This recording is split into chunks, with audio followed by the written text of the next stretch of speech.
NBA on NBC. The 1996 NBA Finals. It is a beautiful 65-degree day in the Pacific Northwest as you look at the new Key Arena located in downtown Seattle. This capacity crowd of better than 17,000 is hoping their Sonics can get back into the series after losing the first two games on the road. It's the Chicago Bulls and the Seattle Sonics in Game 3 of their best-of-7 NBA Final Series. Hi, everybody. I'm Marv Abbott along with Matt Kukoc and Bill Walton. And, Bill, the major concern of the Sonics, the fact that their all-star point guard, Gary Payton, just has not done it in games 1 and 2. What do you look for tonight from Payton?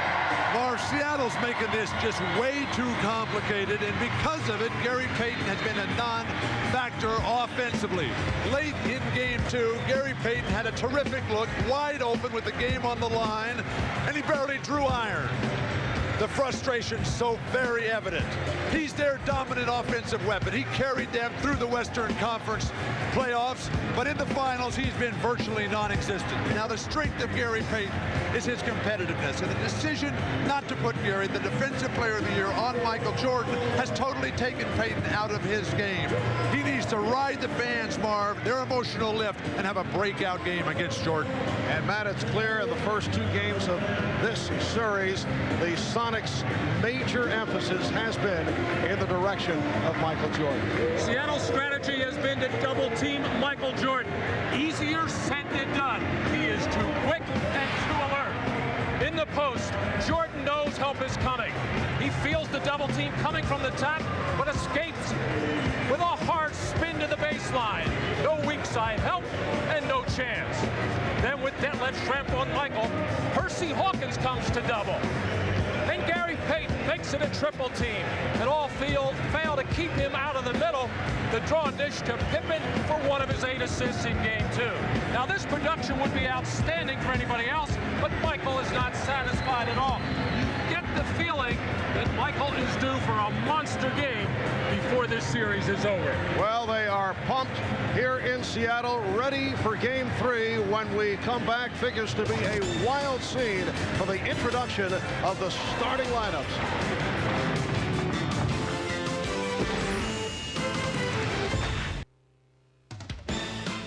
The NBA on NBC is brought to you by Miller Lite. With a great taste of an ice-cold Miller Lite, life is good. By Toyota and their full line of quality cars and trucks. Toyota, I love what you do for me. And by MasterCard. It's smart money.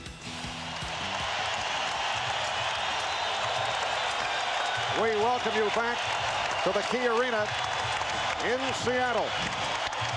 And they are standing and cheering for the Seattle Supersonics, who are 44-5 here at home, including the playoffs, and that also includes a victory over the Chicago Bulls last November. We're set for the introduction of the starting lineups. Let's go to the public address and Jim Gracie. Ladies and gentlemen, welcome to Key Arena at Seattle Center for Game 3 of the 1996 NBA Finals between the Chicago Bulls and your Seattle Supersonics. And now, ladies and gentlemen, today's starting lineup. First of all, for the visiting Chicago Bulls. A 6'6" forward from North Carolina, number 23, Michael Jordan. A 6'11" guard from Croatia, number 7, Toni Kukoc.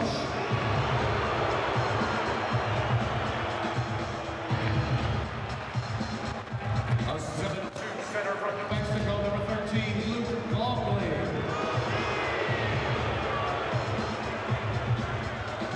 A 6'7" forward from Central Arkansas, number 33, Scottie Pippen. And a 6'6" forward from Southeastern Oklahoma State, number 91, Rodman. And the head coach of the Chicago Bulls,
crowd is ready, as are our Ahmad Rashad and Hannah Storm. We have reports from both. Let's start with Ahmad. All right, thanks, Mark. First, a change in the Chicago Bulls starting lineup. Toni Kukoc will start for Ron Harper, who will not start because of a sore left knee, but although he will be available. Now, in game 2, Michael Jordan and Gary Payton finally got together for a little on-court conversation. Now, while it was very animated, Michael told me it was still friendly. He said he was welcoming Gary to his home and reminding him that they had no chance of winning there in his house. Now, Gary reciprocated by saying, well, on Sunday, you got to come to our place and things will change. Now, Michael told me that he doesn't like having these kind of conversations on the court. He'd rather let his playing do his talking, and he feels like he struggled the first 2 games, and now it's time to have one of those statement games. For more on it, Seattle side of it, let's go down to Anna. Well, Michael Jordan is still the Sonics' priority on defense. Shawn Kemp told me today that during their practice yesterday, they worked on defensive adjustments on Dennis Rodman, who killed them with 11 offensive rebounds in game 2. He said that during crunch time, instead of rotating off Rodman, they're going to treat him like a shooter. They're going to designate a defender to box him out. That defender's either going to be Sam Perkins, Frank Brickowski, or perhaps even the strong and quick Vincent Askew. It will not, however, be Shawn Kemp, creating some potentially strange matchups in certain situations. Kemp said the main thing they emphasize, being aware of Rodman at all times, even though he may not be a scorer, recognizing that he is a formidable force on offense. Mark? All right, Hannah. And as we saw prior to Game 7 of the Seattle-Utah series, the Sonics have added what can be labeled a new twist in revving up the crowd.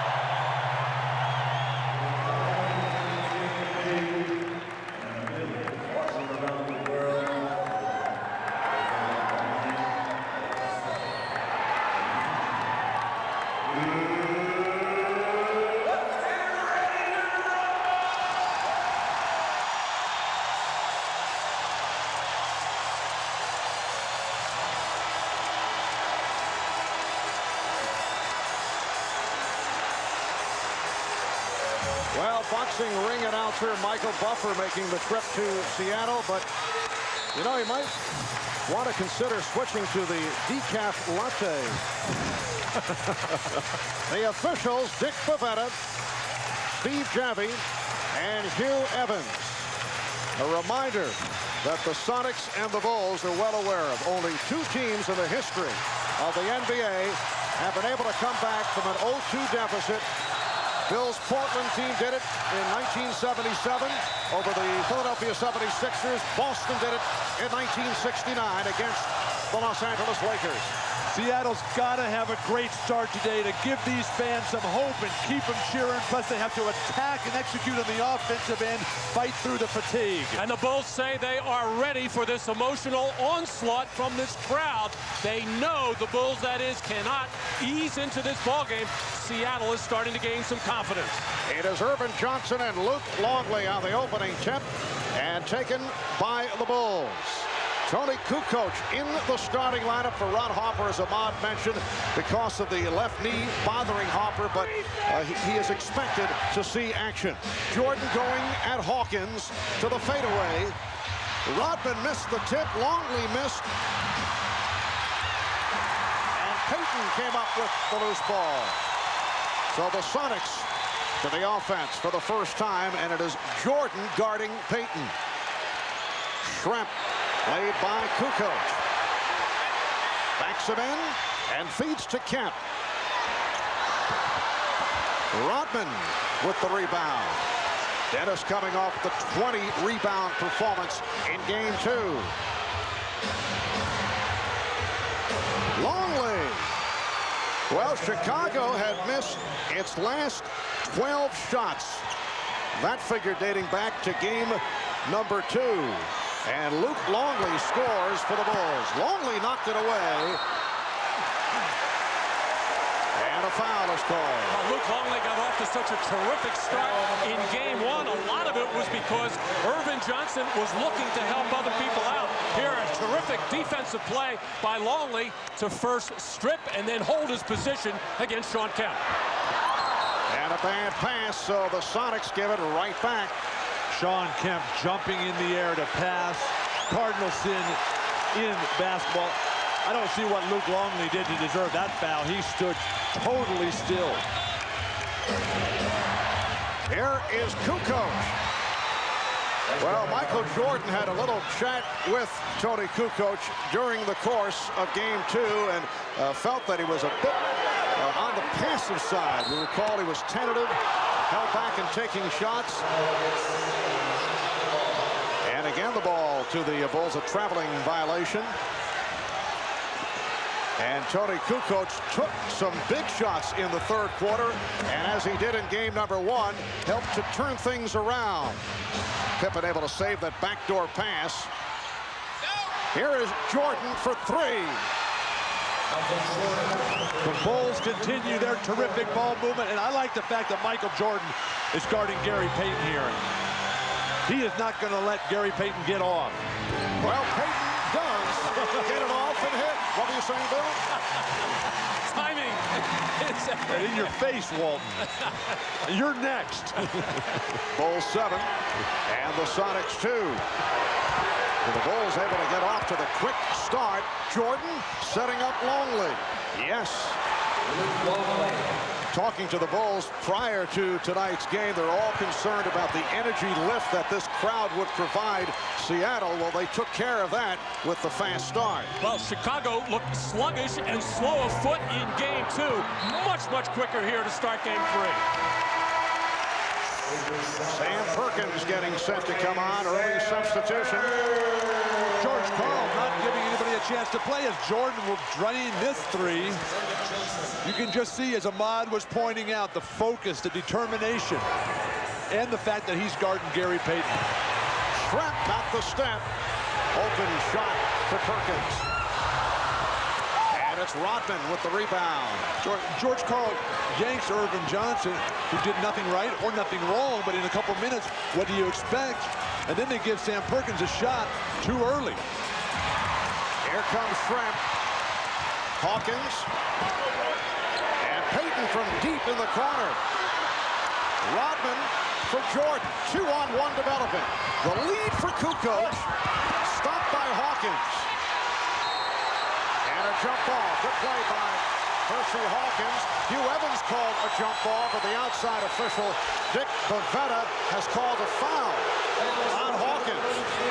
Well, Michael Jordan and Toni Kukoc continue to have a little bit of discussion. I think Michael was disappointed that Toni could not catch and finish on that lob, but he didn't have his steps right. His timing was off, so all he had to do is he made sure he kept possession of the basketball. That was the smart thing.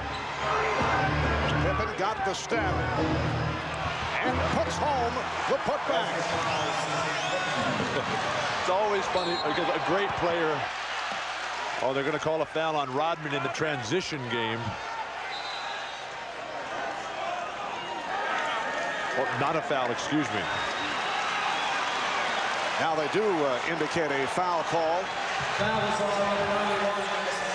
It is on Rodman, and a timeout is taken with 8:29 remaining in the first quarter. The Bulls with an 11-2 advantage. Although the Bulls won game two on Friday night in Chicago, Michael Jordan was not pleased with his own play or with the play of his teammates, and we talked about that earlier with Michael. Well, I felt we were not preparing ourselves appropriately for the games, mentally. I think Phil and the coaching staff have done a heck of a job in trying to get us prepared for the game strategically, but I think what we have to do is consume all that and then go out there and execute it properly. And we got to have the right mental preparation to do such. And I felt we were, because at home, taking things a little bit for granted, a little lightly, and it showed in the first half. Well, it has not appeared to be the case here at the start. And Gary Payton has come out firing away. You just saw that air ball from deep in the right-hand corner. He's taking lots of shots, but those shots have got to go in. Seattle 0 for 3 from behind the line, continuing a disturbing trend as Jordan making that statement game, going at who's ever guarding him. Well, whatever the Bulls did yesterday at practice and what they talked about today, they are moving their bodies and moving the ball. The offense is crisp.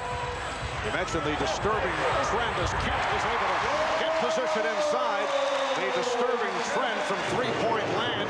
They are now 8 for 34 from downtown in this series.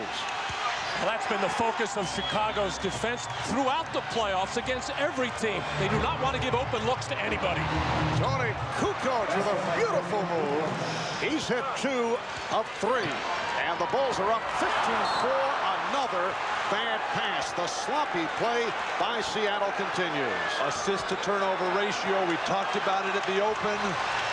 Plus, you get this sense that this is like Game 3.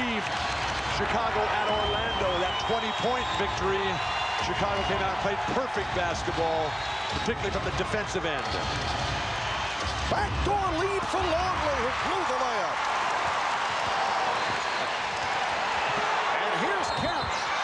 Offensive foul. It's a charge on Kemp. Well, Dennis Rodman saw that one coming from about 30 feet away, and he couldn't believe that Shawn Kemp just kept coming and coming and coming.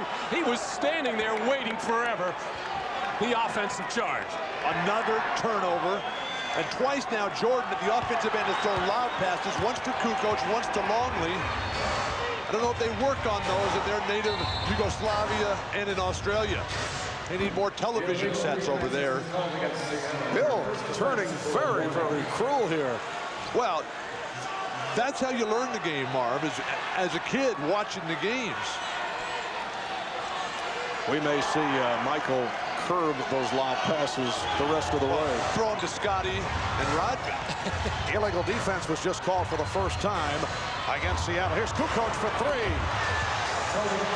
Well, Phil Jackson forced to go with Toni Kukoc as the starter because of the knee problem suffered by Ron Harper, and Kukoc has come out on fire. 3 of 4, 7 points. 18-4 Chicago lead. Schrepp for 3. Did not hit the rim. Very poor offensive execution. It's not the kind of start that Seattle needed. Chicago is playing perfect. And here's Pippen drawing the foul. Well, all season long, when Toni Kukoc has had the opportunity to start, he has delivered. In all of his statistics, much, much better. He's always been comfortable as a starter. You can see it in his eyes in this one. I think Seattle came out in this ballgame maybe relying too much on the emotion of the crowd in this building, and they have yet to settle down and just do not know where they want to go at the offensive end. Very haphazard. It is now Chicago 19 and Seattle 4. Hersey Hawkins trying to put the move on Toni Kukoc. Shawn Kemp. And the Sonics are now rushing shots.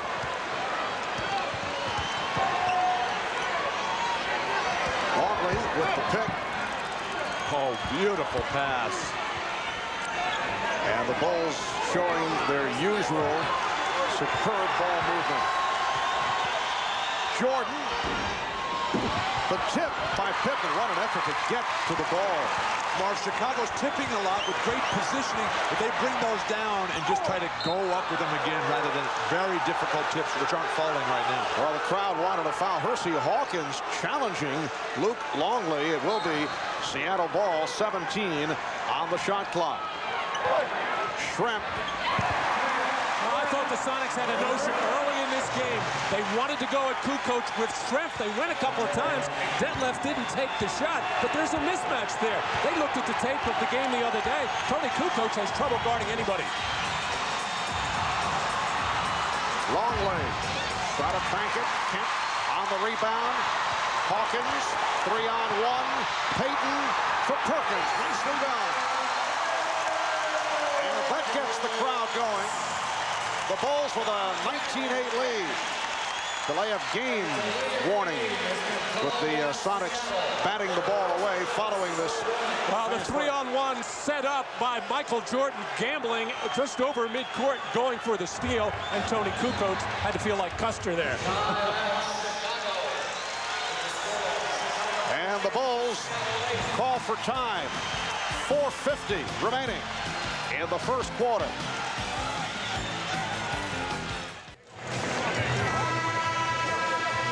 Back at Key Arena, where the Bulls have an early lead on the Sonics, 19-8. An animated Seattle huddle. Nate McMillan, the injured co-captain of this team, trying to pump up his teammates, saying, you're reacting to the situation.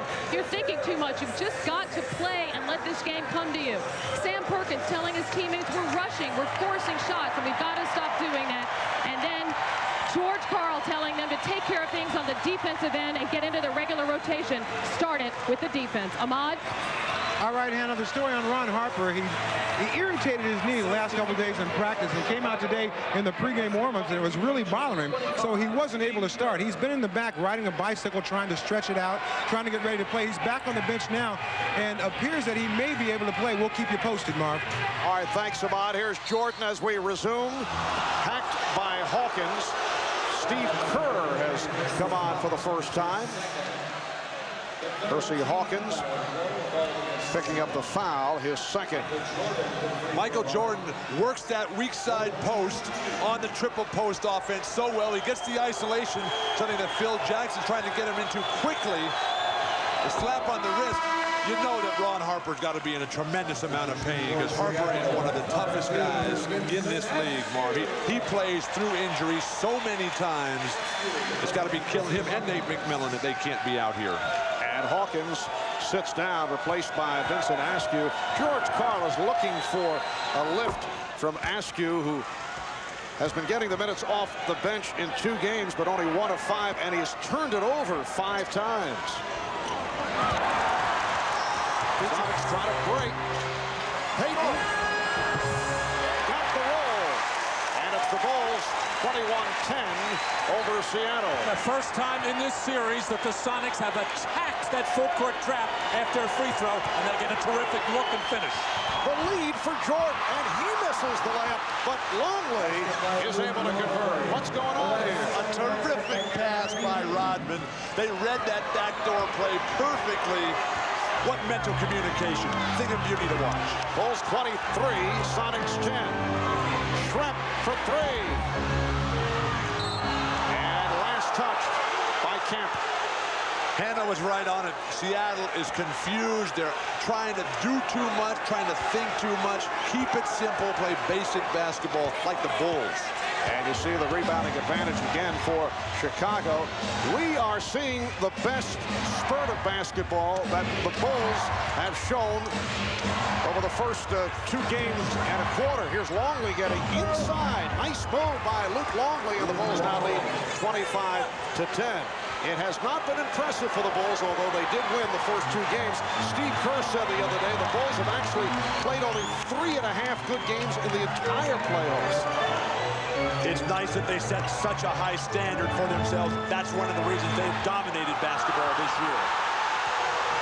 Kemp able to save it. Shot clock is rolled down to 3. Down to 1. And it is a 24-second violation. What a defensive sequence by the Bulls. But Seattle's forwards on the offensive end are really giving them nothing. These are their creative forces, Kemp and Schreff. These guys are jumping in the air to throw wild passes, not making good, strong, authoritative moves to the hoop. 3 minutes to go in this first quarter. Here's Kerr from way downtown. His shooting has been off in this series. Well, Steve has been unable to make him from the new 3-point line. He's moved further back. Feels he can maybe get his touch again. Perkins off the head fake. Sam Perkins with a strong move. Bulls 25. And the Sonics 12. Longley unable to control Perkins. Perkins is left-handed, Luke. Jordan, yes, 9 points for Jordan. He's hit 3 of 7. Not seeing many stops at the other end of the court as Chicago goes to the offense. They have been scoring at will in this first quarter. It's a classic example of just what great offense does to a very good defense. One of the top-rated defenses in the NBA, Seattle, this year. And a 3 for Jordan. That gives him 12. Bulls lead 30-12.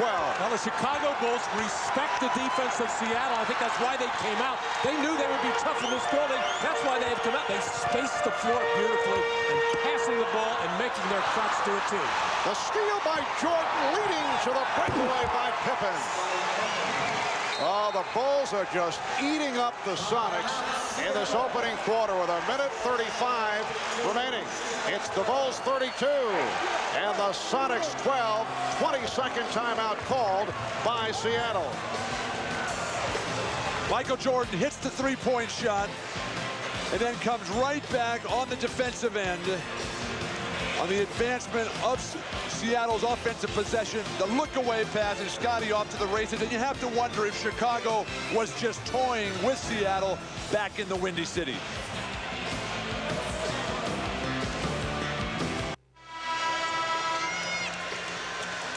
Well, a 20-point lead for the Chicago Bulls with 1:35 remaining in this first quarter. The largest lead at the end of the first quarter in the history of the NBA Finals. 20-point lead by the Lakers over the New York Knicks back May 6th, 1970. That was game number 6 of that best-of-7, followed up by the long-remembered Willis Reed appearance in Game 7 back at Madison Square Garden, leading to the victory in the series by the Knicks over the Lakers. Pippen on a lead for Rodman. The onslaught continues. And no excuse for that on the part of Seattle. Just very poor transition defense. Had plenty of time to get back and cover up in the lane. We're approaching 1 minute left in this first quarter. Schrempf. Reverse. Able to recover. And the Bulls now lead 34-14. Ron Harper is on the floor for the first time. Did not start because of the knee problem. Michael Jordan sitting out here in the final minute and a half of the first quarter. So Harper and Kerr at the guards. Kukoc, Pippen and Rodman up front. Kukoc forcing. And Payton in the open floor. Hit from behind by Kukoc. Well, every opportunity that the Bulls get to run, they will. Whether it's a steal, whether it's a rebound, the outlet pass of Scottie Pippen getting out, getting the lead pass from Kerr, and attacking the defense, and just Dennis Rodman sneaking in on that right side. Even though Pippen jumped in the air, plenty of time to find the open man, Rodman. The Bulls get out of their offense when Jordan goes to the bench. Scottie's got to take a more assertive role. Perkins able to save that pass, nearly thrown away by Askew, and a foul committed by Kukoc, his second. Plus, when Luke Longley was in, he did a good job staying in front of that basket, forcing the Sonics to the perimeter game. Longley goes to the bench, and Sonics having some success at the hoop. Sam Perkins at the line with the Bulls over the limit. Sam coming off a 5 for 10 shooting performance, 13 points in game 2. Now Jordan returns. Harper sits down. Don't know if Harper's going to be able to give much today. He looked a little gimpy out there, Marv.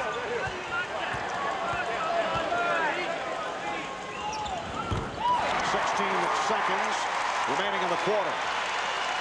18-point Chicago lead. And the Bulls holding for a final shot. Down to 5. Jordan putting moves on Askew. 1 second remaining. Well, Askew played him well. So the Chicago Bulls in command after 1. They are up 34-16. Toni Kukoc providing a lift in the starting lineup at 3 of 5, 7 points, 12 for Michael Jordan. We'll be back in Seattle right after these messages.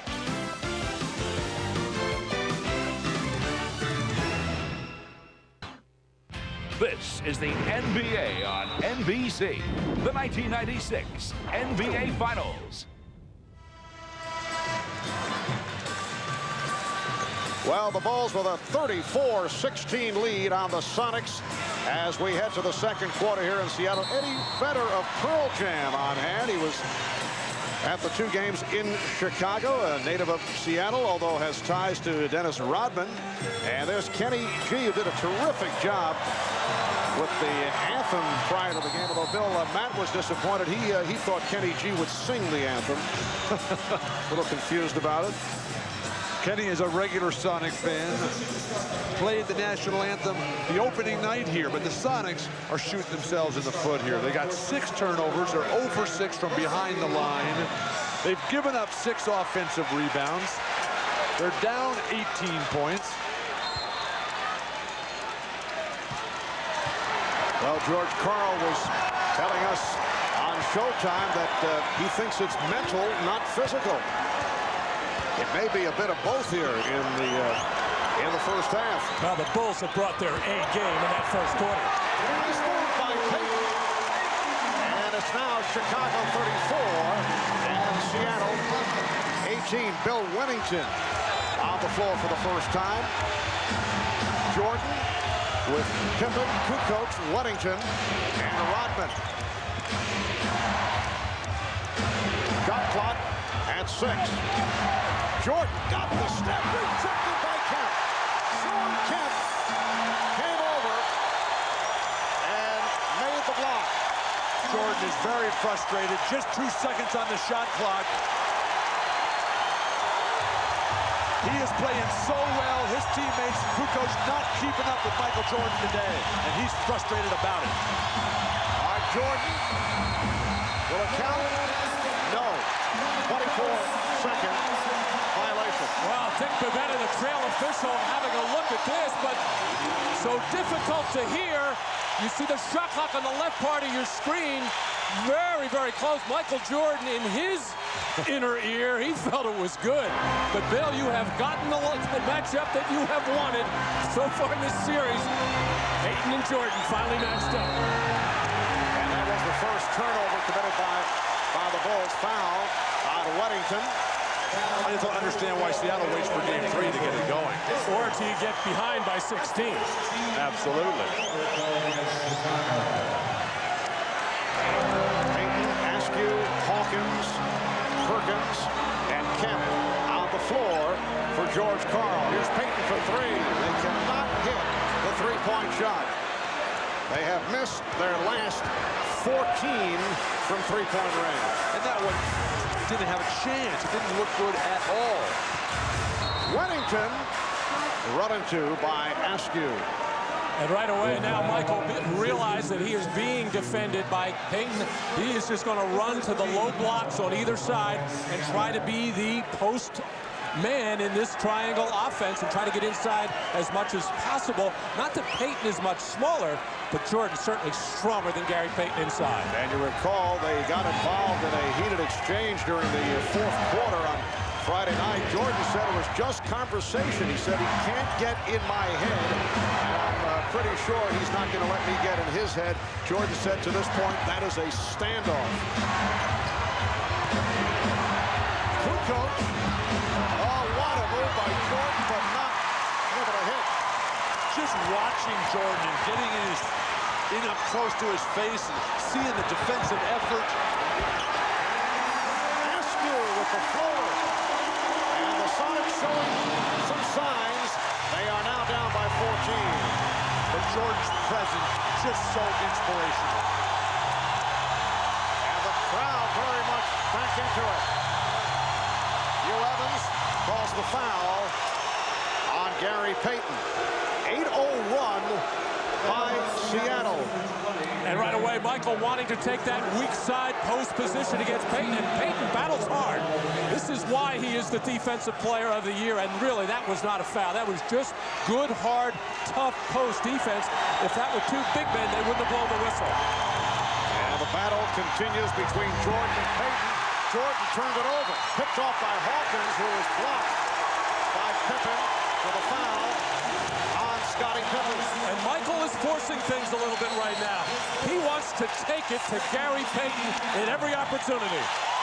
Timeout taken by Phil Jackson. 2:04 gone by in the second.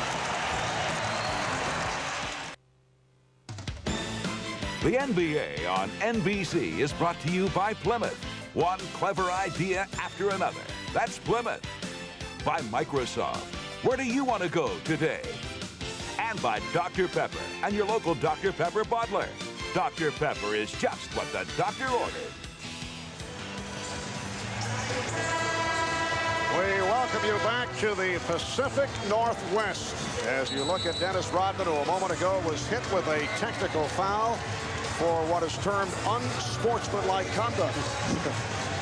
Well, I should say Dennis Rodman giving the two-hand disgusted wave towards referee Steve Javie. And that is automatic. We saw it in game one with Joe Crawford. As soon as you put those two hands up and wave in that fashion, you don't even have to say anything. That's an automatic technical. And Dennis is trying to explain to Coach Phil Jackson, I didn't do anything, Coach. Absolutely nothing. There's no way you can show up the referees.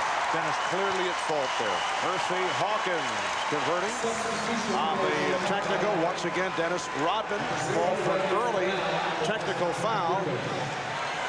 Back in game one, that led to the Frank Brickowski Dennis Rodman controversy. And Brickowski has not been a factor since. George Karl refused to give him a chance to play. And Brickowski can be a positive contributor for this Sonic team. Well, the Bulls have led by as many as 22. Payton with the back-end move on Randy Brown, who just came on following the timeout. Brown extending the knee and is called for the foul. So a 9-0 run by the Sonics. A good move by Phil Jackson, though, to get Brown in there to watch Payton for a while. I think he sensed that Michael Jordan was trying to do too many different things once Michael will settle down a little bit. Here's the double on Kemp. Jumping to pass. And Askew, as a result, lost it. A host of turnovers in this first half by Seattle. The Bulls have missed their last 5 field goal attempts. Pippen getting the good position. Got clock at 6. Travel call on Brown.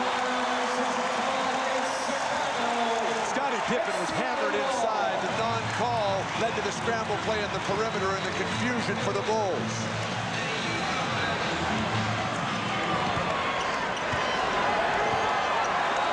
Payton again working on Brown. Payton lost his balance. Payton, oh, what a sequence for Gary Payton. Well, Gary Payton operates so well when he gets the ball down low on the left side. That's one of the things that Ron Harper has kept him from doing it. Brown puts good pressure on, but he shouldn't let him get that deep. But look at the size differential that Randy Brown gives up. Wennington going glass. And now Steve Javie with a call. Maybe a double foul here. Yes, it is. A double. It's on Kemp. And Rodman. And Rodman getting a break there, and Shawn Kemp can't believe anything was called against him. He was just boxing out, a push and a shove from Dennis Rodman, and very quickly, Michael Jordan got right into the face of Dennis Rodman and told him, cool it right now. You've already got the one technical, and this was very close here. On the weak side, Rodman and Kemp battling for position. And you see there, Rodman clearly the instigator. Kemp just trying to hold his arm up and box out Rodman. And now Shawn Kemp has 2 fouls when he was not involved in that play at all, and he has to go to the bench. Rodman also sits down after collecting his second. Schrepp for Askew. And it's a charge. Offensive foul. Vincent Askew trying to make things happen. His offense off, although he's not noted as an offensive player, but with the injury suffered by Nate McMillan, they're looking for a bit more from Askew. Marv, Askew is pump faking that 3-point shot. He hadn't even taken one. That pump fake doesn't work. Make another swing pass rather than try to create off an ineffective pump fake as Kukoc is in the lineup. Turnovers a problem for Seattle all season long. Yes, they force them, but they kick it away too many times. 9 turnovers already in this first half. Shot clock at 5. Brown for 3. Randy Brown, who does not think shot first, able to hit from 3-point land. So much of that is coaching, bringing the guys off the bench like Kerr and Buechler. They make so much of the Chicago bench, but really, these are all guys who nobody really wanted. Much the way Orlando has a bench that nobody wanted, but Chicago, through Phil Jackson, they just have such great ball movement. Everybody willing to give it up because they know, because of Jordan's leadership, he'll give it right back. Randy Brown on that last foul. How about Brown during the regular season? 1 for 11 from downtown and just hit the 3 here in the NBA Finals. 16-point Chicago lead. Shot clock down to 5. Perkins on the rebound. And the officials check with each other. The ruling last touch by Brown of the Bulls. Phil Jackson up the sideline arguing for a double dribble on Sam Perkins, but it was not an intentional dribble, the first bobble of the ball. George Karl wants a timeout. 7:09 remaining in this first half. The Bulls 39, the Sonics 23. This is not a good stat line for the Sonics. This includes tonight in the first half. They have picked up 41 assists, a low number, and they've turned it over 43 times. Well, it all speaks to their execution on offense. Not enough ball movement, not good passing, and consequently, you're not going to shoot the ball very well. But the Sonics have had problems with turning the ball over all season long. That man, Shawn Kemp, averaging 4 turnovers a game throughout the season. He's got 3 tonight, as does Askew. Kemp averaging over 30 points a game in this series. He's got 2 points this afternoon. Seattle had only 10 assists in the game on Friday night. Payton able to chase it down. Schrempf eluding Buechler, who just came on. That left Schrempf with his 3rd field goal. He has 6 points.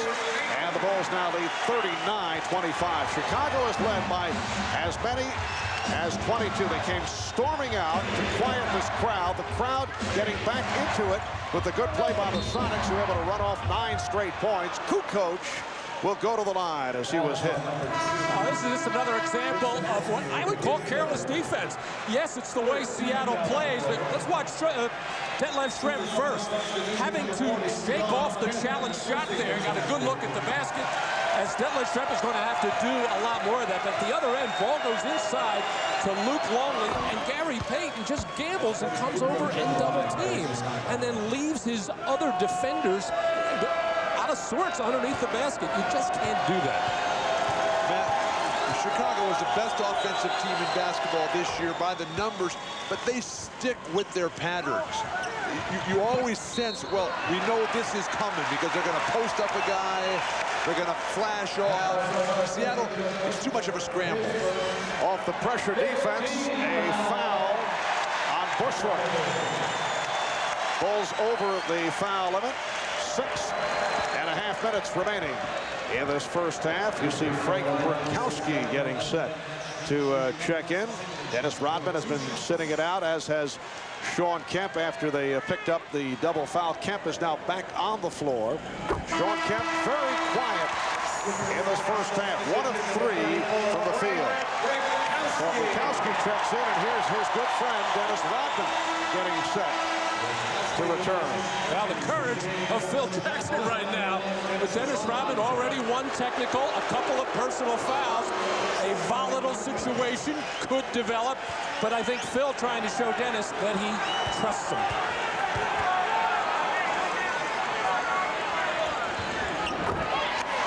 Bulls 41 and the Sonics 27.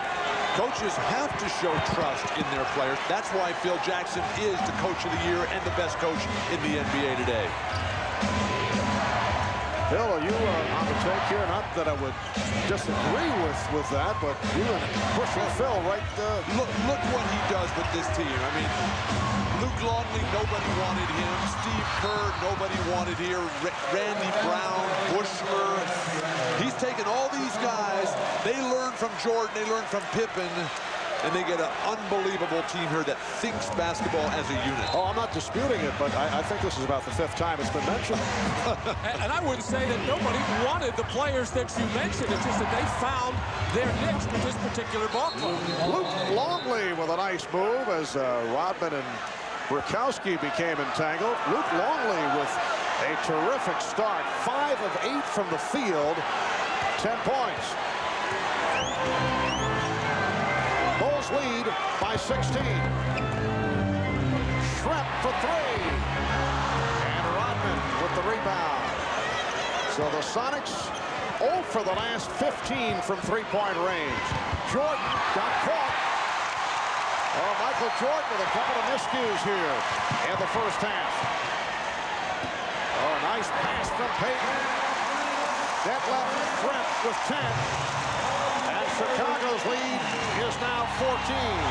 More and more plays like that will get Seattle right back into this game and into this series.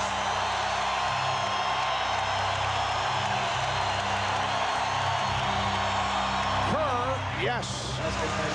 Steve Kerr with his first field goal coming into today. 1 of 11 from the field the first 2 games of this series. And coming off a superb shooting performance against Orlando. That left Schreck, a different player here in the first half. He's manhandling Judd Buechler right now in the low post, but Detlef Schrempf can do that to various sizes and shapes of players. Timeout taken by the Bulls. 4:45 remaining in the first half. The Bulls by 14. As we return to Key Arena in Seattle, here's what's coming up on the Prudential Halftime Report. We'll bring you more of Jim Gray's interview with Dennis Rodman, one of the best rebounders in history. He won his 5th consecutive rebounding title this season. We'll also get the thoughts of Julius Erving and Peter Vesey on the first half of the Bulls and Sonics. Chicago has been great so far, building a 14-point lead. Let's go back courtside to rejoin Marv Albert, Matt Kukoc, and Bill Walton. Marv. Thank you, Bob. And the Bulls have been able to do it despite the fact that Michael Jordan only 4 of 12 from the field, and he has missed his last 4. He's also turned it over uncharacteristically on 2 occasions. They double up on Jordan. Kukoc. And back comes Payton. And Schrempf took his eye off the pass, looking for the shot. Mark, Gary Payton has a careless habit of giving up that ball in transition on the flow in the mid-court area. I think that's a bad mistake. Pippen is blocked, and then Schrempf. Brickowski, but with the strip, but threw it away. Now single coverage with Hawkins on Jordan, who goes right at him, and is fouled. And you mentioned Jordan's performance, Mark, but it was his start that set the tempo, that got him out to that 20-point lead, and they've just been sort of hanging on right now, just sort of trying to keep the status quo, maybe get to halftime with a good solid lead, and then come out in the third and just really hammer down again. That seems to be Michael Jordan and the Bulls' approach today. Well, Michael had his free throw shooting problems in game 2, just 10 for 16. And he is well aware that every time that he drives to the basket, there is going to be some kind of a hard foul. Talking to him before the game, I asked if it was borderline, if some of these may be flagrant fouls. He said no. He said they are clean, hard fouls, and we expect them. We got to be ready to take them. You saw John Salley check in. So Salley with Longley and Kukoc up front, Pippen and Jordan in the backcourt. 16-point Chicago lead. Shawn Kemp, who has been quiet, facing the double team. Here is Schrempf. Brickowski. And knocked out of bounds. And a foul call on Brickowski.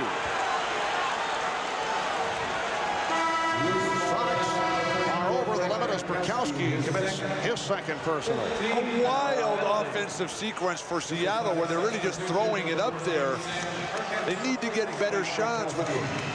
You drive in there, you draw the defense, and then you kick out to somebody who's standing at the foul line or the three-point line. Brickowski unable to get it going. And Brickowski sitting down. Jordan now with 15 points. The Bulls 48 and the Sonics 31. And this game 3 of the best-of-7 NBA Finals Series. Game 4 here in Seattle Wednesday night. 9 o'clock start Eastern Time, 6 out on the West Coast. 3.5 remaining in the first half. Salley on Perkins.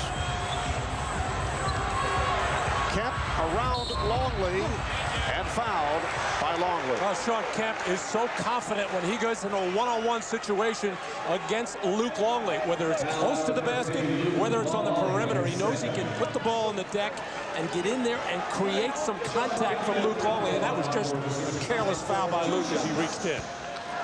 Shawn Kemp with just one field goal, 1 of 3 at the line. Kemp has been the offense for the Sonics' first 2 games, 29 points. And in game 2, he had 32 points in game 1. Longley sitting down after picking up his second foul, leaves with 10 points. So the Bulls with a 49-33 lead.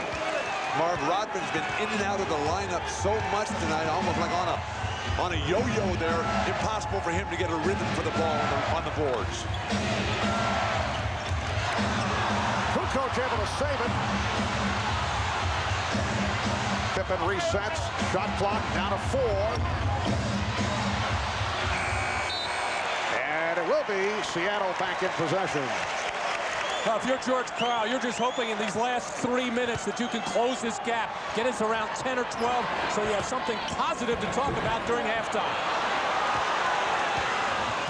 Back comes Kukoc.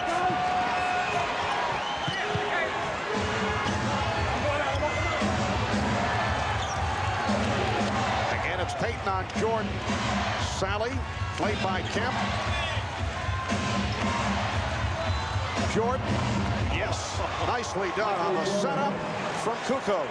Marv, they just keep moving all the time. When one guy has the ball, they're not standing watching. And there's nothing passive about Toni Kukoc here in the first half. Shawn Kemp. 6 points now for Kemp. The Bulls 51, the Sonics 35. Marv, Tony's one of those guys who responds to the challenge. A very competitive guy, even though a quiet personality. Harper out. He knows it's his day. And Michael Jordan picking it up. He has 20 points. The Bulls by 18. Well, Tony knows he's playing with a lot of fellas out there who have a lot of championship rings, and he's got a few European championships of his own. So that's a good lineup. Offensive foul. That's 3 on Kemp. Shawn Kemp working for low post position, just nails John Salley with an elbow in the head. The referee's right on top of it. Digging in deep there, Shawn Kemp leans right in. And that initial elbow from the left side, right to John Salley, who does know how to respond once that whistle blows. And Kemp sits down. David Wingate comes on for the first time.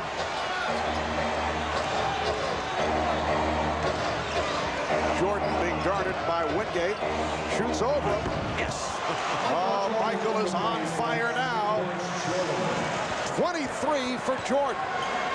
3-pointer for Michael Jordan.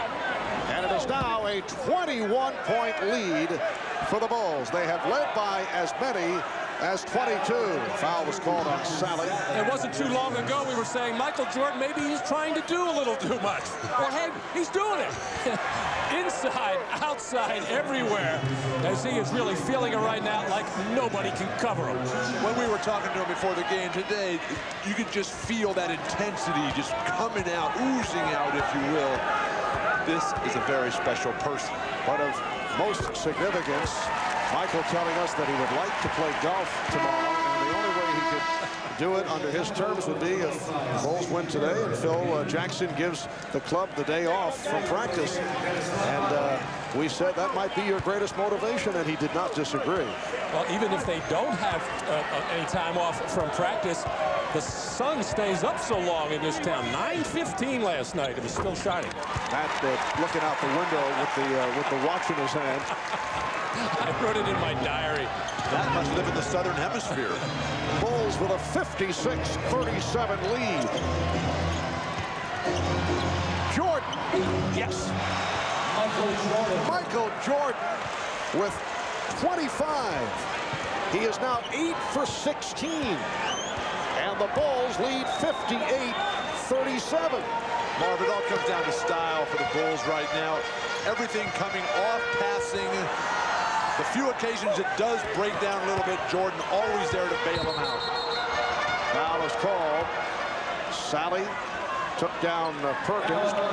Michael Jordan has hit his last 4 shots, 25 points in this first half. I was saying how the Sonics would like to go into halftime, maybe down 10 or 12. Well, it's gone the other way, now to 21. And with all the ideas to double-team Michael Jordan, probably the best time would have been to do it these last couple of minutes. Now, yes, he's out on the perimeter, and you don't want to run crazy double-teaming, but when he is this hot, you must run at him and get the ball out of his hands. Sam Perkins, 4 for 4 at the line. But I don't think the problem has been so much on the defensive end for Seattle. I mean, nobody's really going to stop Michael Jordan. The problem is offense. They got 37 points playing at home. They come out in the opening quarter, stink it up. They get 16 points. And Jordan is headed back to the line, fouled by Wingate. Well, Bill, the Sonics are now 14 of 32, shooting 43%. The Bulls are at 51% shooting, 22 out of 43. All the talk has been about the big start, the home crowd. They come on flat, Bulls playing perfect, and now the crowd is sitting on their hands here in a half-hearted attempt to distract Michael with some deflated balloons behind the basket. Yeah, it really bothers them.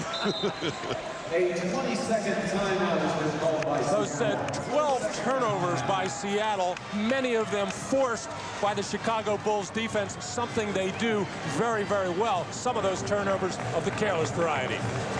We are down to 50 seconds remaining in this first half, and the Bulls now lead 59-38 as they look to make it 3-0 in this best of 7. The Sonics will need a dramatic turnaround in the second half.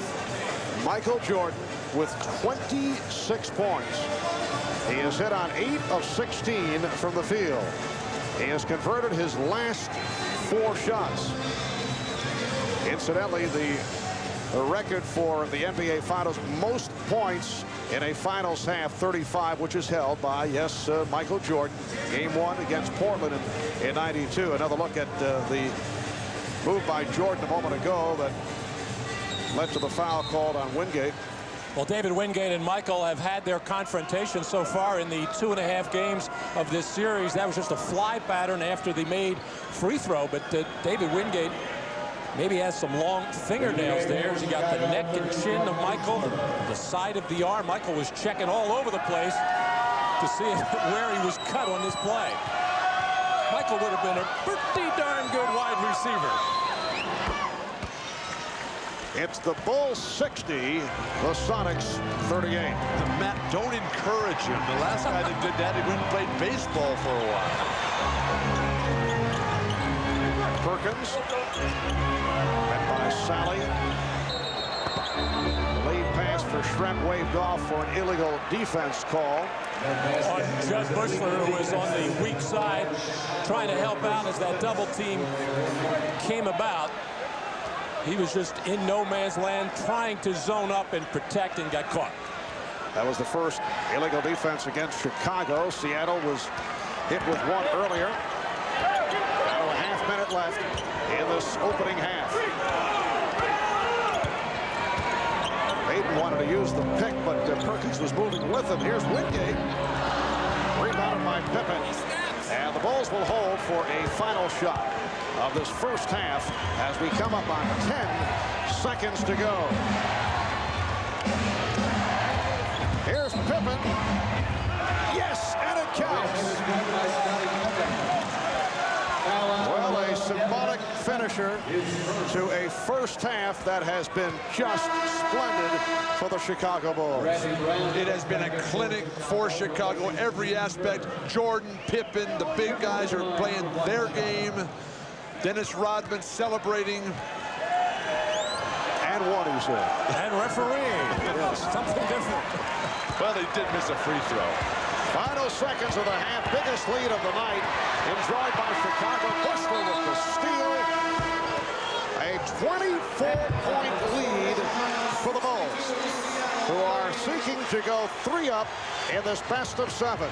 Michael Jordan leading the way, 27 points, 15 in the second quarter. We'll be back in a moment with Bob Costas and the Prudential halftime report.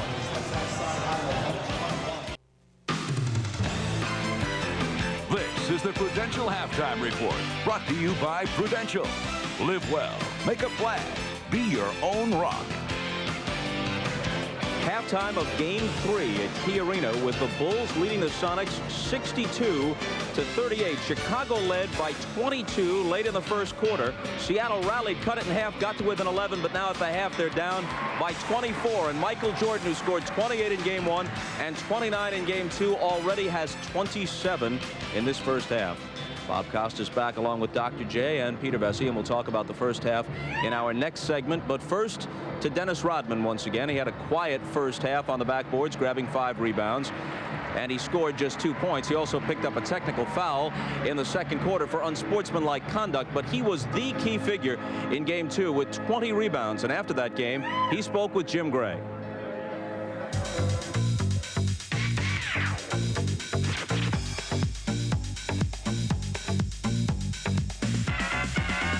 Aside from all of the tattoos and the earrings and so forth, are you a basketball purist? Do you care a lot about the game? I care a lot about the game, you know. I get a lot of people saying, well, Dennis is making a mockery out of the NBA. It's not all about making a mockery out of the NBA. It's all about being an individual that's playing in this game. You know, I don't need to make a mockery because this business is too big for one individual to try to bring it down. What made you decide to show all of this individualism? You were a very successful player in Detroit, yet you didn't seem to get much of the limelight or the credit. Was the rest of this simply designed as a marketing aspect, and do you view this almost like all-star wrestling? You know, this is not marketing. You don't market stuff like this. People in society don't like what I have, but the only reason why they liked it is because of who I am. I'm a basketball player. Can you explain the phenomenon that you have become, people stopping on the freeway with the billboard of your hair, kids emulating you, changing the color of their hair? Can you explain why you have become so popular? I think that people see it as an entertainment. They see someone out there say, wow, that's the guy with the red hair. That's the guy with the multicolored hair. The chameleon. That's going to be my new name, the chameleon. Not the word. Not the one, the chameleon. And kids relate to that. It's fun. It's not dangerous to anybody. And kids can go home. They can play in their little watercolors and things like that. And heck, it's all about having a good time, and the kids can feed off of it. But aren't you concerned that it could send the wrong message? It's not sending the wrong message because that's what family. You know, they could deliver the message. Well, that guy that has funny hair, but he's a good guy. He's a good guy, and they see me on TV. They see that I love my daughter. That's the most important thing to me, and that's the bottom line. It's all about trying to make kids out to be something that they're not.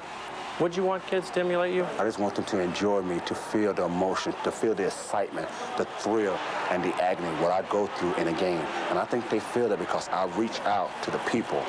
I like to have all the DNAs, all the 22,544 people that come in this building, DNA inside me. And then when I'm out there performing, I want them to feel it. I want them to feel the bumps and bruises. I want them to get the rebound. I want to feel everything. Are you content? Are you happy with yourself and what you've become? I'm happy in a sense where I know I can control everything around me now. I know that I can provide entertainment for myself instead of worry about people coming to entertain Dennis Rodman. I know the value of life, the value of people and things that's going to happen before and after. So I think that's really getting Dennis Rodman over today. Does basketball matter to you? Being a good basketball player and having respect? It's not been, I don't give a damn if I'm the best basketball player in the world. I just want to fit in and be one of the 12 players on the floor. That's all. Just one of 12. There were some people who will hear this who think that's disingenuous, that's not honest. Well, if they think they don't give a damn about basketball, why am I playing? Why am I out there doing my job? Why am I out there winning basketball games? Why am I being so productive? Why am I out there busting my ass every night to do something that no one wants to do? If I didn't give a damn about basketball, I'd just go out there and just be just like any other average basketball player. But I'm being productive. At 35 years old, I play like I'm 20 years old, and I'm having a great time. Rodman flopped it into a flagrant foul. And that they have Dennis Rodman, who cheats all over the court. Yeah, some very sincere respect. What is your response to that? It's unfortunate that it has to be that way. You know, he asked me a question that he asked me a couple years ago, do you want to play for Seattle? I said, great, yeah, be awesome. You know, but, you know, I think now it's all about head games. And I play that better than anybody in this business. And I can get over because I know that I'm a lot more mentally strong, physically strong, and go out there and do what I have to do. Well, the Bulls in general are doing what they have to do. We go to Peter Vesey. Your take on Rodman. Well, we all know that you win championships in the NBA with strong defense, rebounding, psychological warfare. We know game one turned around when Frank Brickowski got thrown out after getting into an altercation with Rodman. Rodman dominated game two.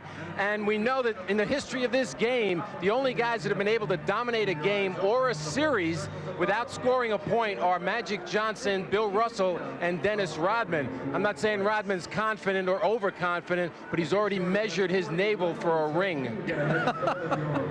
Well, let's leave. Very nice. Let's leave the off-court persona aside for a moment, which is probably just as well. You admire the way he does it on his own terms on the court. Absolutely, Bob. You know, I think Dennis is very clever with the amount of moxie that he has in his game.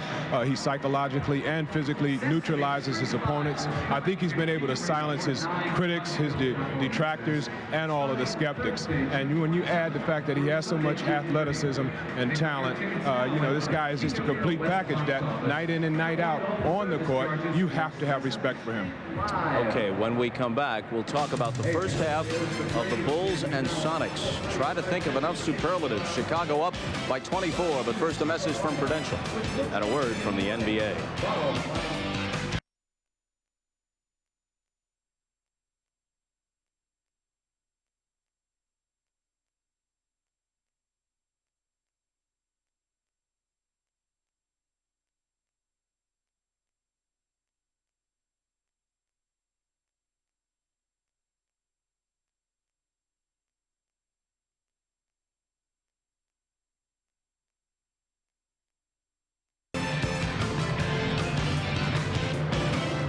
The Bulls lead the Sonics at the half in game 3, 62-38.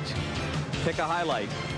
It was all red and black in the first half, and this is really what Seattle had to fear. They had a chance to win at least one in Chicago because the Bulls did not play anywhere near their full capability in the first 2 games, and still they escaped with a couple of victories. They come out completely in sync tonight. Well, the Bulls definitely came out in sync. Michael Jordan is leading the charge, and this is just a great Bulls team. If you look at the Sonics, they have been a team during the regular season and early in the playoffs who has been able to overcome huge deficits. But I don't think this is quite the same Sonics team that started out that 7-game series against the Jazz. I think the Jazz took a lot out of them, but that doesn't discount Chicago's greatness. They truly are right up there with the best of all time. Well, in fact, for whatever it's worth, among the 11 defeats this year for the Bulls, including one in the playoffs, the biggest lead they relinquished in any of those games was 16 points here against Seattle back in November. But this is a whole different situation. No, you definitely. I think the fat scalper here in Seattle is already singing discount for game 4. With all due respect to Michael and the Jordanaires, I believe that Phil Jackson and his coaching staff deserve the MVP for this series. For every series, they've been able to designate which player is not going to beat them and which player is going to take the open shot. Every opponent has had to adjust to them, and I don't know why that happens. They're doing a hell of a job. Well, Chicago at home simply won games. Tonight, they're making their statement. Now a couple of coaching notes. Johnny Davis, who was an assistant coach in Portland this past year, will be named the new head coach in Philadelphia tomorrow. And Peter Bessie tells us that Milwaukee has narrowed its coaching search to former Celtics coach Chris Ford or former Raptors coach Brendan Malone. And one other note, immediately following tonight's Game 3 on CNBC, we'll bring you a half-hour post-game special. Our entire crew will be here with interviews and analysis on CNBC right after this game. Halftime in Seattle. The Bulls lead the Sonics by 24. Back to Marv, Matt, and Bill after these messages from your local station. This has been the Prudential Halftime Report, brought to you by Prudential. Live well, make a plan, be your own rock.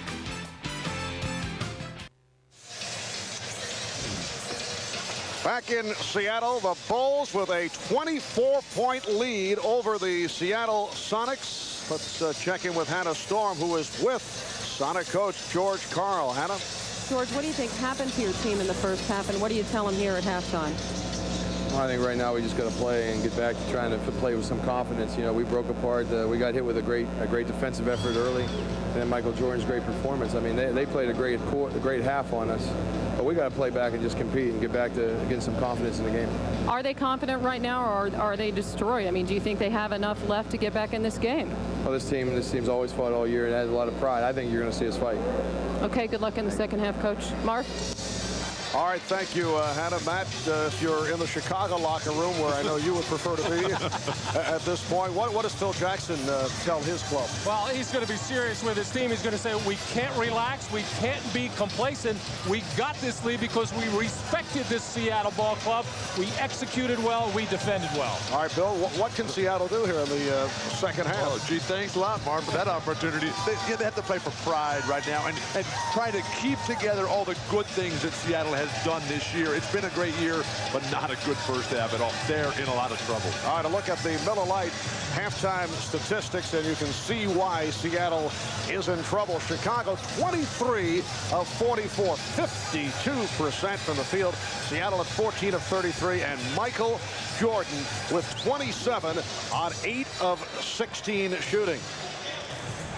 3-point field goal, Chicago 5 of 8. Seattle in the midst of a drought right throughout this series from 3-point territory. 0 for 8 tonight, and Payton just 8 points in the first half. We'll be back in Seattle in a moment. We are back at the Key Arena, which has been kept relatively quiet in this first half by this commanding Chicago lead. Let's check in with Ahmad Rashad. Ahmad? All right, thanks, Mark. Excuse me, Dick. I'm trying to do a reporting. Phil Jackson, unlike in Game 2, didn't have much to say to his team at halftime, but he did say that the second half will mean nothing if they can't pick up where they left off in the first half. Also, to be wary of Seattle coming out and pressing. Marv? Oh, that official Dick Pavetta is such a wacky guy, isn't he? He'll do anything for odd camera time. Seattle starting Frank Brickowski in the second half, not going with Ervin Johnson, who's been the starter. Maybe Frank Brickowski can give him something from the perimeter as the Sonics really struggle from downtown. Longley comes out, followed by Brickowski. Shot clock is down to 2. Here is Longley. Luke Longley with 12 points, and the Bulls now lead 64-38. Marv, remember what Michael was telling us before the game about how he was lecturing Luke about when you get popped in the eye like that and take those 5 stitches, you got to come out and show them that you're not going to allow that to happen anymore. Longley's done it with his game today. Took an inadvertent elbow from Shawn Kemp, and actually wanted to leave, and Phil Jackson was saying, no, you play through it, you stay on the floor. But of course, with the blood dripping down, he was forced to leave. And Jordan was upset because he felt that Longley was just too low-key about taking that shot. And that is another Seattle turnover. It is turnover number 13. And Michael Jordan slipped and fell into one of our cameramen on that last play and just went over to make sure that he was all right as Michael went hard to the floor. But that was a terrible pass by Gary Payton. Well behind Frank Brickowski on the dead run. Kukoc from 3. Longley tried to punch it on the back tap, but carried out of bounds. Well, Michael Jordan with that, what has now become the patented get up in the air fadeaway shot, just kept fading all the way back and all over our NBC cameraman. Crowd trying to urge on the Sonics. Kemp fouled by Longley. That's 3 on Luke Longley. No team in the history of the NBA Finals has ever come back from more than 21 down at the half to win. The Sonics trailing by 24 at halftime.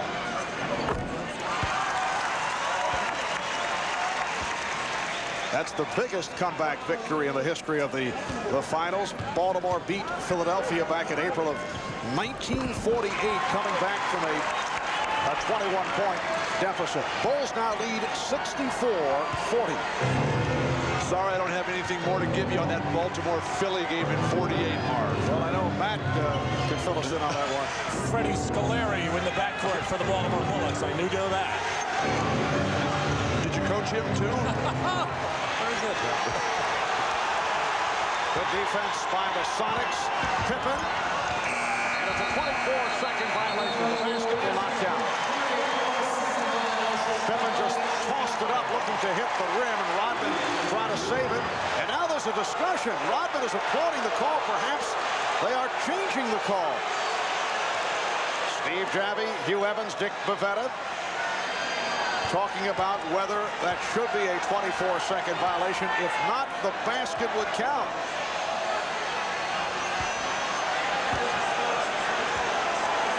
So tough because they have to visualize the replay in their mind. Of course, not allowed to use television replays. There is no 24-second violation because the ball hits the ring. We'll get the ruling. Here's another look at it. The ball.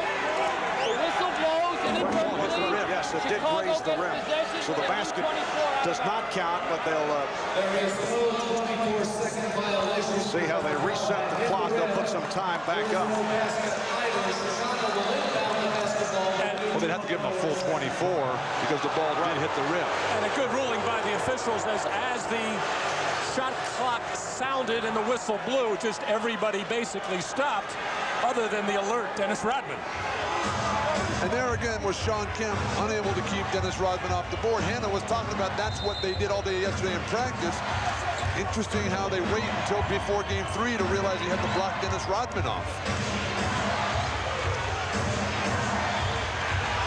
Askew trying to tie up Longley. Jordan rebounded by Brickowski, and he nearly threw it away. Hawkins eluding Jordan, who picks up the foul. That is his first. I've always loved it, Marv, when these great players like Jordan and Barkley and Bird and Magic, who are so involved in every play, and finally, midway through the second half, there's their first foul. Brickowski just leveled Rodman a 3 for Hersey Hawkins. Well, Dennis made a bit more out of it, though, as he went to the floor.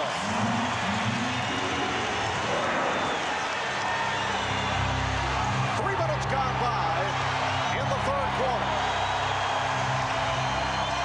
Bulls by 21. They double up on Kerr, and he threw it away. Oh, that's the kind of pressure defense that was so successful for Seattle in the Utah series. Here, Dennis Rodman and Brickowski getting all tangled up. And Dennis, with a flop there, just taking a little bump from Brickowski. I don't know, a forearm to the throat. Hawkins is fouled.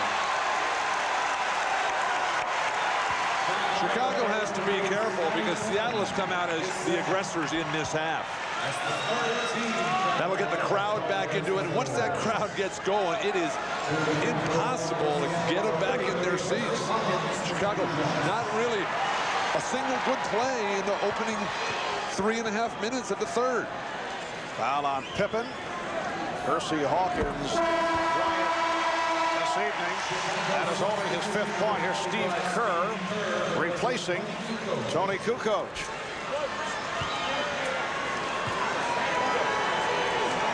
Toni Kukoc providing a lift for the Bulls in the first half. Start of the game because Ron Harper is bothered by a knee problem. Kukoc with 9 points.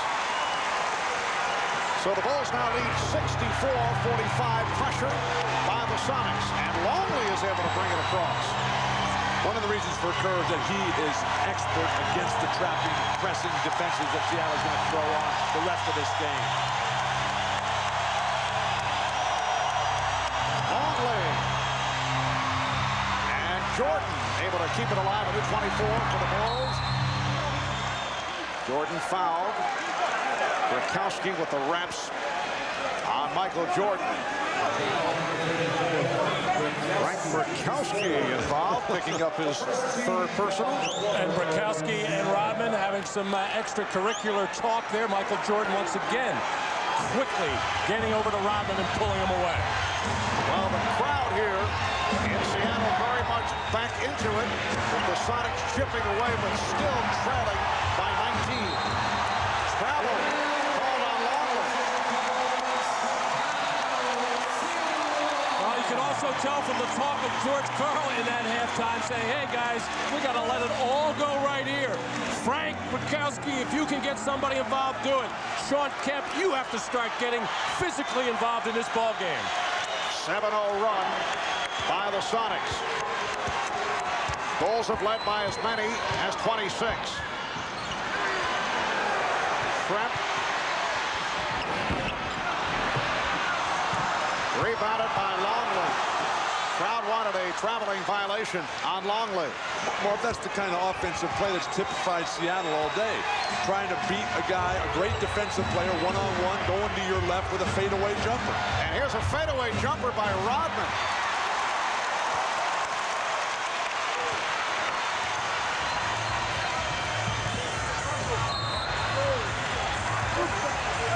It is a 3-second violation call on Shawn Kemp. But this is the kind of Seattle defense that I think everybody in this building, and I know we expected at the start of this game.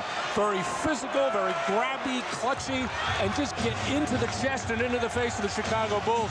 The Bulls never let them get into that early in the first quarter. Yes, the Sonics swarming defensively here in the third. And they've cut into that Bulls lead.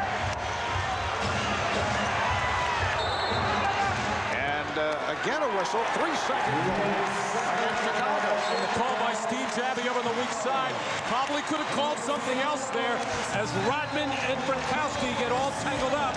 And then the 3-second violation.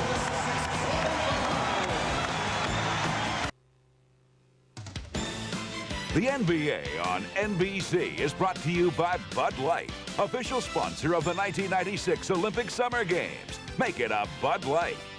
By Oldsmobile and your authorized Aurora retailers. And by Reebok. Are you prepared to say, this is my planet? Well, Seattle's defense has gotten serious here at the start of the third quarter, challenging every pass, every shot, and here's Shawn Kemp popping Rodman in the chest, and as they get all tangled up, something could have been called there of a foul nature, but the official wisely called the 3-second violation. You should be happy with that call. Well, Dennis Rodman has to be very careful. This is where he usually has his problems. When they're way up, the game is not in the balance. And where was this physical response from Seattle early on in this series? Well, the Bulls have not scored in 4.5 minutes. They've been outscored here in the third, 7-2. Kemp had it excellently knocked away by Payton, able to recover and hit. The Bulls 64 and the Sonics 47, 6.5 remaining in the third quarter. Bulls in this third quarter turned it over 3 times, only 1 of 7 from the field. Make it 1 of the last 8. So difficult for a team with a huge lead to come out with that edge and that sharpness. Very dangerous for Chicago as they're in danger of losing this entire lead. All right, Pippen with the rebound on the Schrempf miss. Well, the Bulls with a magnificent first half, probably their best of the playoff run. Rodman able to keep it alive, and now lost it. Payton with the steal. Hawkins for 3. They just cannot hit from downtown, and it leads to this, the fast break bucket by Jordan. And George Karl has been saying it, if we don't make threes, we cannot win. What a beautiful play by Steve Kerr to start that 2-on-1 break. Kemp with the spin move, but had nowhere to go. Brickowski for three, and he is able to hit. A three-pointer for Brickowski. And the Bulls now lead 66 to 50. So Seattle 2 of 12 from downtown. That's Brickowski's offensive game. Feed off the penetration, spot up at the line. What a pass, Jordan. Longley. Tied up by Kemp. Shawn Kemp with a brilliant defensive play. Well, Luke Longley wisely keep moving, find the open area as Jordan is double teamed, and then Luke Longley trying to do the right thing, take it strong to the basket, but just unable to finish that play off against the bigger, stronger, quicker Seattle defenders. Pippen was blocked by Brickowski, who is becoming a factor in this third quarter. Foul called on Rodman.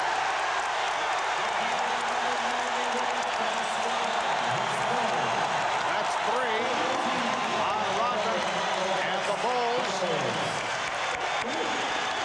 now with 4:53 to go in this third quarter, leading by 16. A look at the block by Brickowski. Way too casual by Pippen. Brickowski showing the skills that he has. Spot-up shooter, good interior, rugged defender.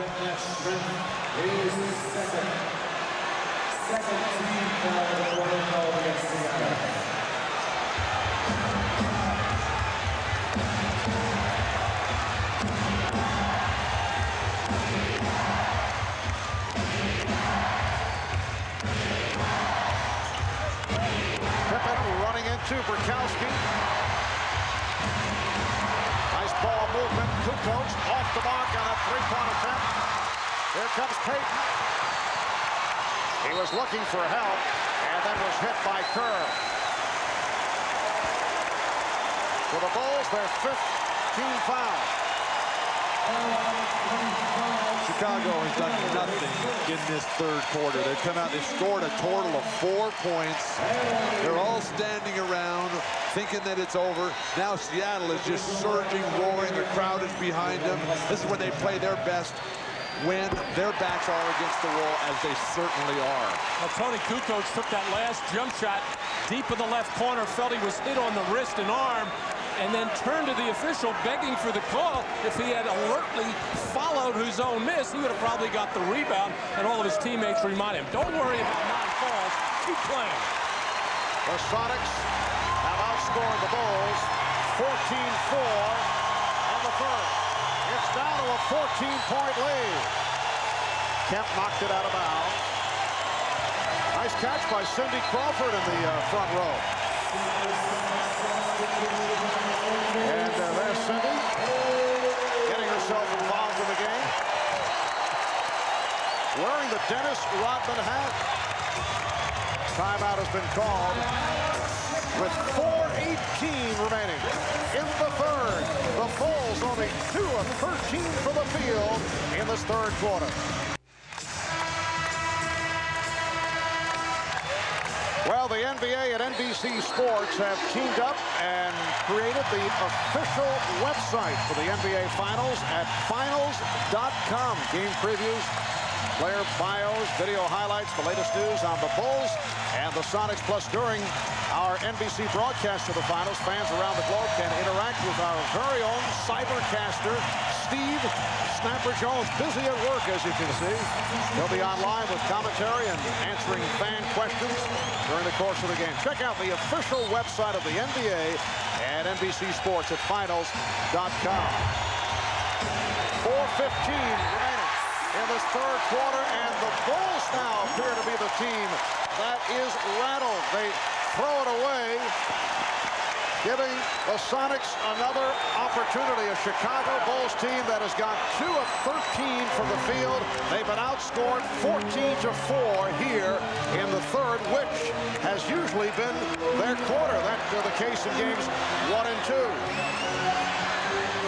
Perkins trying to dump it off, but Pippen able to step right into that passing lane. Marvin Mott was telling us the last time out that Phil Jackson's telling his team to weather the storm. They'll get tired eventually.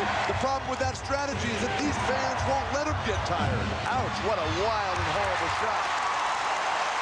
Here comes Payton. Hawkins.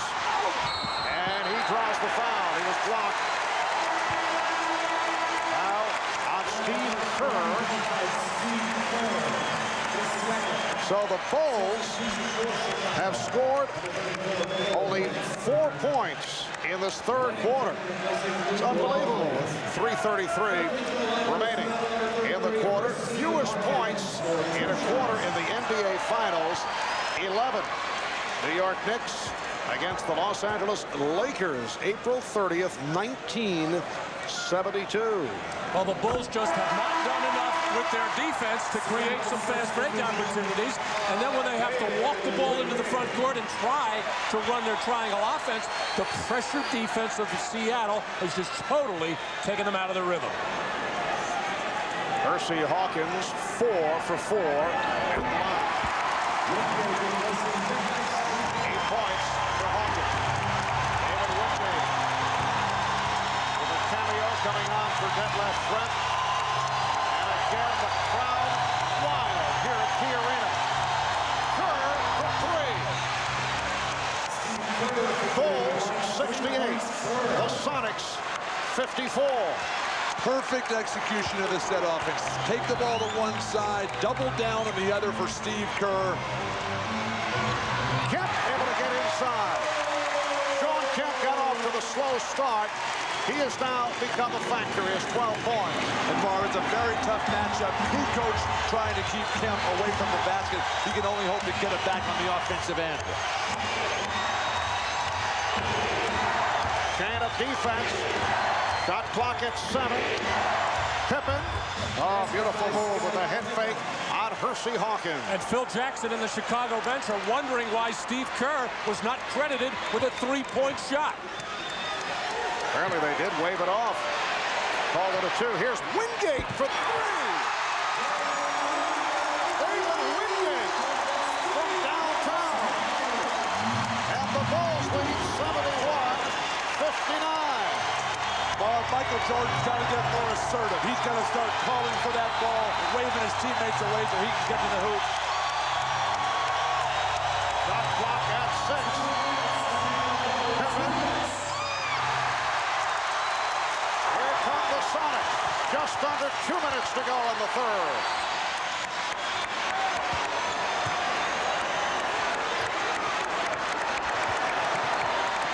Now Payton posted. Facing the double team. The steal by Pippen. Kukoc chased by Perkins. The Bulls with a 73-59 lead. Wow, Steve Kerr in trouble under duress with the post-up of Gary Payton, and his teammates came quickly to his aid and forced the turnover. Matt, you mentioned the Bulls defense not getting it done. They've upped it.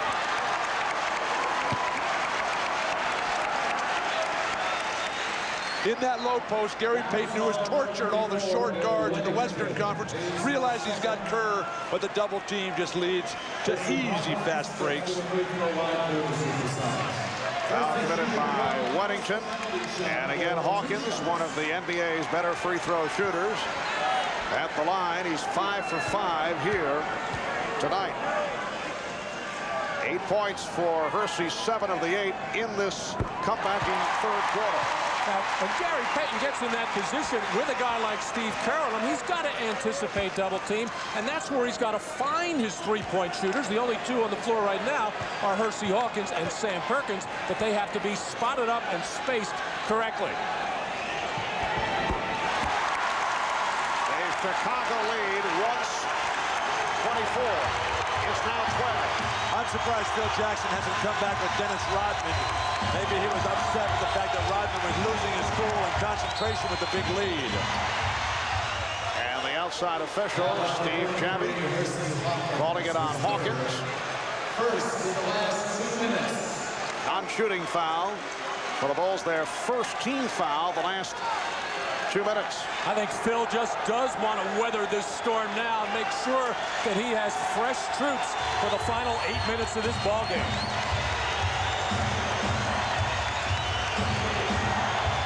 Kukoc watched by Kemp.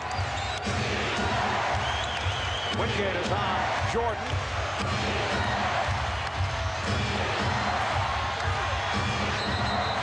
Travel. Scottie Pippen is really hesitating when he gets that initial pass. Jordan makes the play. They double team him, and when Scottie gets it, he's got to go right away with it. Don't stop and wait, but then you got to start all over again.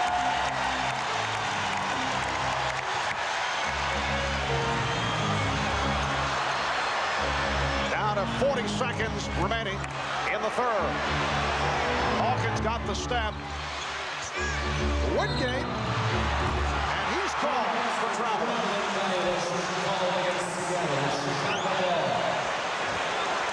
Mark, Seattle's right back in this game. Just down 12. The crowd is on the edge of their seats. You can just hear them, feel them breathing down on your necks here. Their offense has really picked up. This is Seattle's Sonic basketball. But this is as tough and intense a defense as you'll see all season long from two teams on the same floor.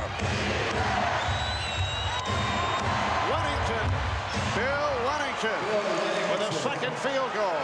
It's the Bulls 75, the Sonics 61, 10 seconds to go in the third quarter. Down to 5. Wingate.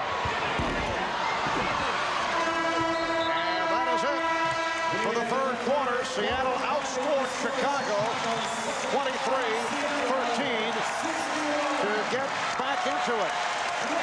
Trailing by 24 at the half, trailing by as many as 26. It is now a 14-point game. Bill Wennington with the corner jump a moment ago to extend that Chicago lead. Dennis Rodman sitting out a good portion of this third quarter. We'll be back with the fourth after these messages and a word from your local station. Copyrighted telecast of the National Basketball Association may not be retransmitted, reproduced, or rebroadcast without the express written consent of the NBA.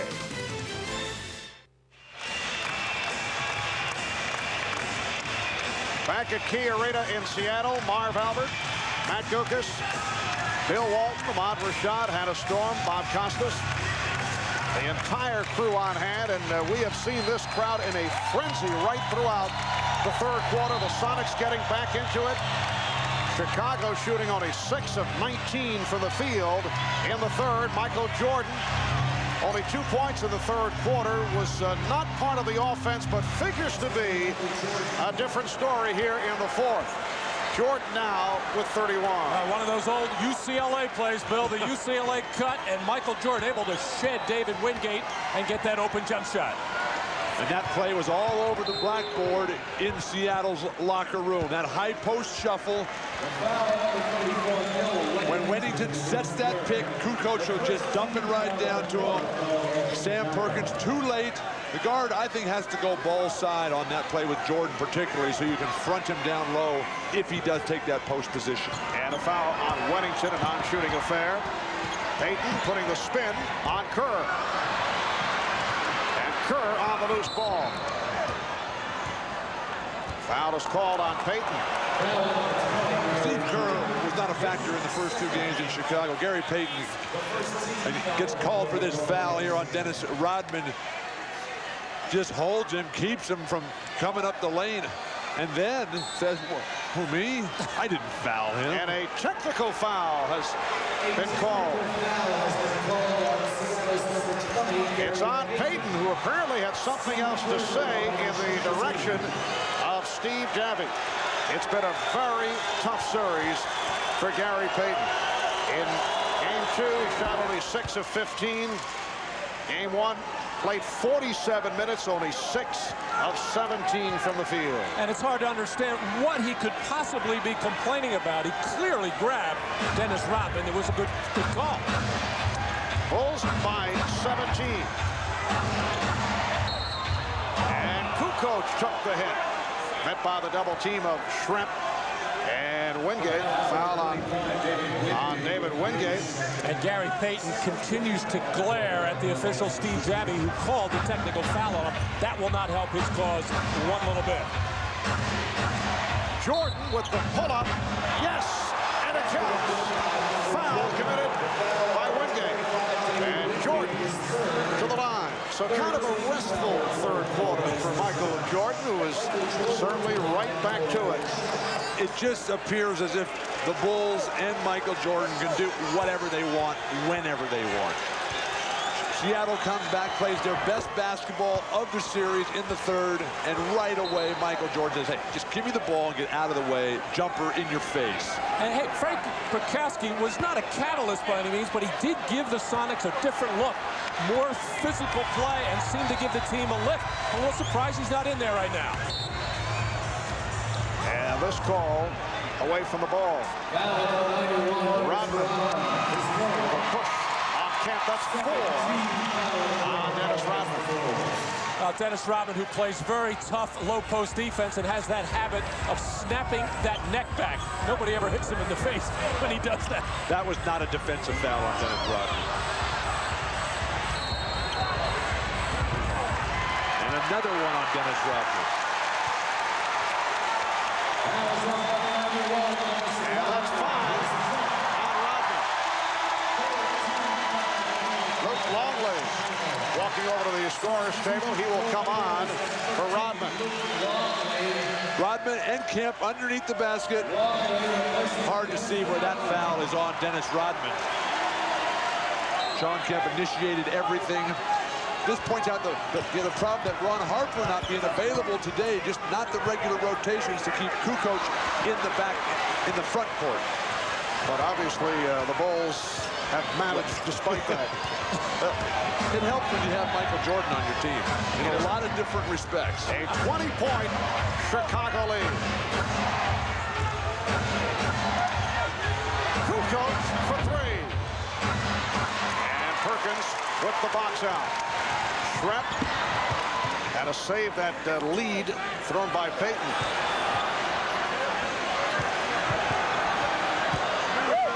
Here's Payton. Gary Payton with 12 points. He's in 5 of 12 from the field. The Bulls now lead by 18. You see this lineup for the Chicago occasionally with both Longley and Wennington on the floor, but I'm sure it won't be too long before Scottie Pippen re-enters.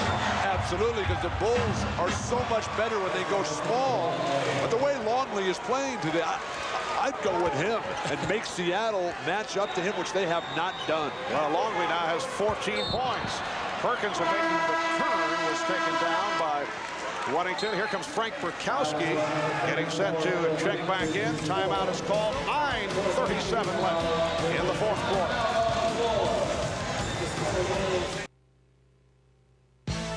Miller, where great taste runs in the family, brings you Miller Moments. Tonight's Miller moment took place 11 years ago this evening. The Los Angeles Lakers defeating the Boston Celtics, Game 6 of the finals, to take the 1985 NBA title. Kareem Abdul-Jabbar led the way for the Lakers and was named the series most valuable player. In recognition of that moment, Miller Brewing Company will donate $1,000 to the Thurgood Marshall Scholarship Fund.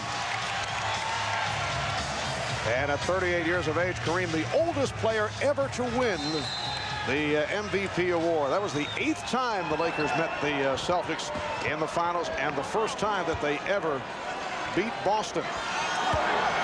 9.5 remaining in the fourth quarter. Game 3 of the NBA Finals. The season very much on the line for the Sonics, who are trailing here by 20 points.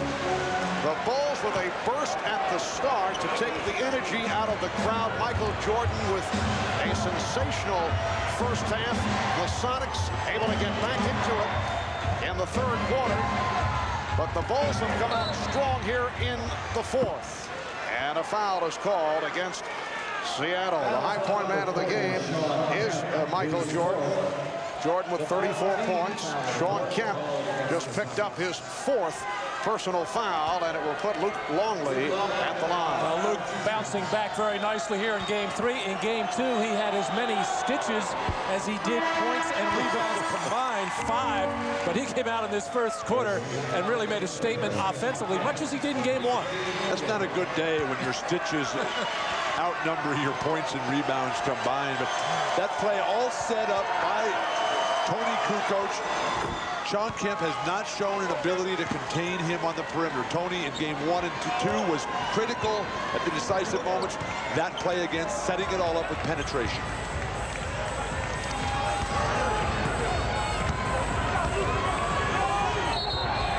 And a knee offered up by Longley. Indication from the official Dick Pavetta. That's 4.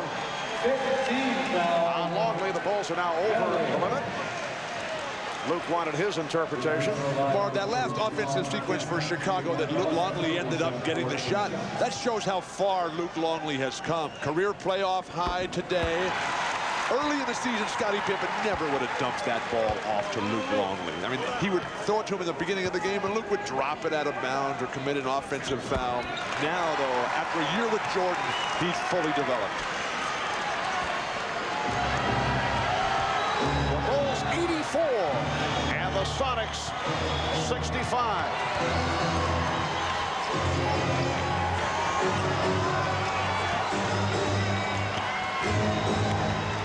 Down to 5 on the 24. Pippen for 3 with 2 seconds remaining on the clock. And Pippen, as soon as he came off the bench with Rodman going out with 5 fouls, Scottie gets a big rebound, a couple of nice passes, and a huge 3. Scottie Pippen with 12 points. And Scottie has done it once again in a number of departments. 8 rebounds, 8 assists. Although he has not shot well at 5 for 14. Marv with the Bulls. Oh, Longley off the penetration again. Kemp can't keep him under control. George Karl needs another timeout. What a game for Luke Longley. 17 points for the product of Australia. 7:55 to go in the 4th quarter. And the Bulls now lead 89-65. That's Pippen from 3-point range with the shot clock running down.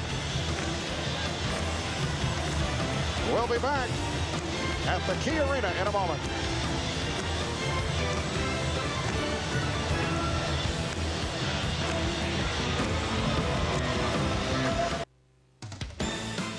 The NBA on NBC is brought to you by Goodyear, #1 in tires. By Prudential, live well, make a plan, be your own rock. And by New Miller Beer, the brand new beer from Miller with big flavor that goes down easy. We are coming up on 7 p.m. here in the Pacific Northwest with just under 8 minutes to go in the 4th quarter. A reminder, following our telecast here on NBC, we invite you to tune to CNBC on your cable system for an NBA Finals post-game special. Our entire cast will be on hand to recount the game with highlights. We'll hear from some of the players. You'll see some of the press conferences as we look back at the Game 3 here in Seattle. Brickowski with a 2nd field goal. That's the NBA Finals post-game special immediately following the game on CNBC. The Bulls with an 89-67 lead. Longley. And he was fouled. Marvin, it's so special to watch this Bull team, which is truly unique in a lot of different ways. But when they pass the ball, when they get rid of the ball, they just keep moving. So many teams stand and watch. So many teams feel that or players, if they don't have the ball, they're not doing anything. These guys are always in motion, moving away, setting screens, coming back to the ball. A thing of beauty to watch. Well, they are the only team in the league that runs this triangle offense to this degree. And with the spacing involved and with all the cuts And with all the backdoor type of passes, it affords all that kind of movement. Luke Longley must love this Key Arena. He had his career higher. Right. Even though the Bulls have lost that game early in the year, he had a career high on 21. How about a career move he's gone for the Minnesota Timberwolves, where he lost 67 games back in 91-92 to the NBA Finals. I think he likes Michael Jordan, not so much the Key Arena. Longley called for that tripping foul that put Gary Payton on the floor. Well, that's a good foul by Longley. Still sporting the bandage from the 5 stitches. The little guard comes in and sets the screen on you. You can't let that happen. And here's Dennis Rodman back. So Longley with a playoff career high of 19 points.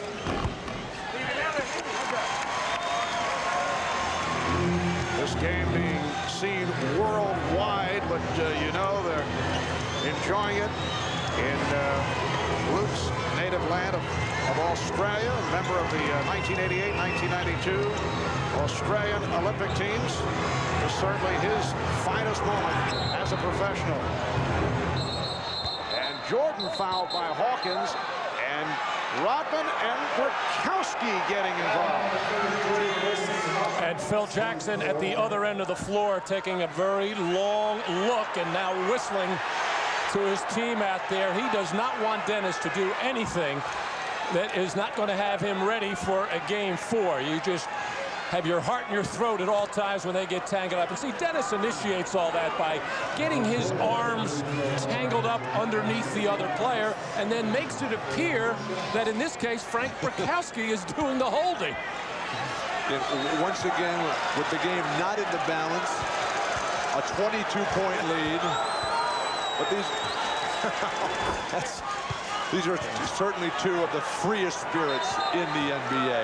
We don't need any sort of altercation here that would take away from this beautiful exhibition of basketball today by the Chicago Bulls. Now, would this be considered taunting? I was just going to say, why is that not taunting? Just a look and almost baiting Frank Brickowski to do something. Dennis has to settle down, play basketball, go play golf with Michael Jordan tomorrow and get ready for game 4. But if you can't stand there at attention and look at somebody with a blank expression on your face, what are you allowed to do? I think that was a bit more than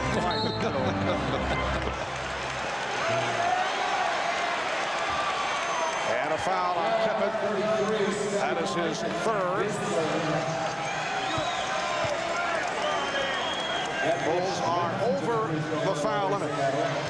Coming into this NBA Final Series, all the Bulls were saying that, well, the 72 victory season is certainly wonderful. They're able to roar through the playoff, beating Miami and then New York and Orlando. But it wouldn't mean a thing. They felt it wouldn't mean anything until they, as Michael Jordan put it, completed the picture. And they are now playing for a place in NBA history. And they wanted to come up with an effort here tonight, at least in one of these games, that would be clear-cut, because they have felt that they have not played well against the Sonics, and they have certainly come through here this evening. Marv, they won't admit it because they don't believe in taunting the opposition, but they had to have a meeting between the key guys and said, hey, look, let's go undefeated during these playoffs. They did lose the 1 to the Knicks in game 3. And again, Brickowski and Rodman come together, and the officials very quick to move to that scene. Brickowski with number 4. Rodman flashing to the ball. No need to overplay or try to deny him. Dennis is not looking to swing that sky hook across the middle. Gary Payton doing a lot of trash talking.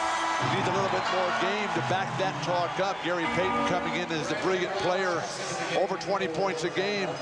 In the series, he's got 40 points total in the series. That's the story tonight. Jordan, 11, 22, 36 points. And Payton only 5 of 13, 14 points, along with 8 assists. You mentioned the playoff run, Bill. Well, the Bulls on their way to making it a record of 14-1 in the playoffs. Schrempf And Jordan able to box out Kemp. In traffic, going up with one of the best rebounders in the league, Shawn Kemp. As both Jordan and Pippen, with Rodman in and out of this lineup throughout the game, have both gotten much more involved in the rebounding area, as they tend to do when Dennis is not getting a whole bunch. Shot clock down to 4. Jordan. And Rodman and Brickowski get involved. It looks like Bavetta has given the ejection sign. This has been brewing the last couple of minutes. I think he's thrown both out of the game.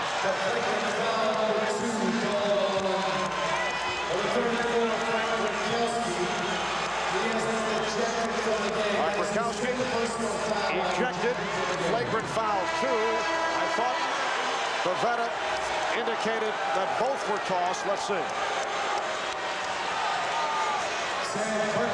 Well, this has been brewing ever since these two have gotten on the floor there, as this time Brickowski does get that forearm and elbow right into the Adam's apple of Dennis Rodman. But George Karl, who was ridiculing Rodman for all the things that he was getting away with after game 1, had nothing but praise for Dennis Rodman after game 2. I think we're going to hear more ridiculing after this one. Dick Bavetta gave a succession of thumbs, but apparently he was making it clear that it was Brickowski who was gone, and Rodman remains, and now he and Kemp are having words. Very difficult for George Karl to ridicule the starting power forward, leading rebounder in the series when you're down 3-0. 5:45 remaining in the 4th quarter. Phil Jackson should do this game a favor, maybe take Rodman out. Rodman and Kemp coming together, and Kemp picks up number 5. On the other hand, Phil Jackson may be enjoying the fact that Dennis Rodman has gotten into the heads of the Seattle players. And Michael Jordan just came over giving us a look as if to say he's kind of amused by it, but what's going on here? And Phil Jackson just peeking up at the clock again, wishing this thing would end without getting any further incident from Dennis Rodman. Phil Jackson, I'm sure, has already started thinking about Wednesday, and he knows he'll want to have Dennis Rodman on the floor. Dennis is quick to point out that he has not thrown a punch in 10 years in this league. Bulls 96 and the Sonics 70 in a blowout. Sonics did rally, got within 11 with their surge in the 3rd quarter, but the Bulls picked it right back up in the 4th. Payton. We're coming up on 5 minutes remaining in the 4th quarter. Again, Mark, a nice play by Gary Payton, but just one guy involved. Dribble up the whole way, get in the post. Everybody else standing around watching for Seattle. Here's 3 men involved, and then come back to the weak side. Kukoc, foul. And he will head to the lines on Perkins. Bill Wennington checking in. Dennis Rodman very upset that he's the man going to the bench. And I'm sure Phil Jackson will breathe a sigh. Well, for Dennis, certainly a guy who enjoys the circus atmosphere that he has created. But there's no question that he has bothered the Seattle Supersonics, along with what has taken place on the scoreboard. That is a contributing factor. It's embarrassing, Marv, to get blown out in your home court. You come back, you wait all these years to get back to the finals. The disappointments the last couple years, first-round playoff losses. They think they got it going. They play Chicago well 2 times and then come back here and lay down.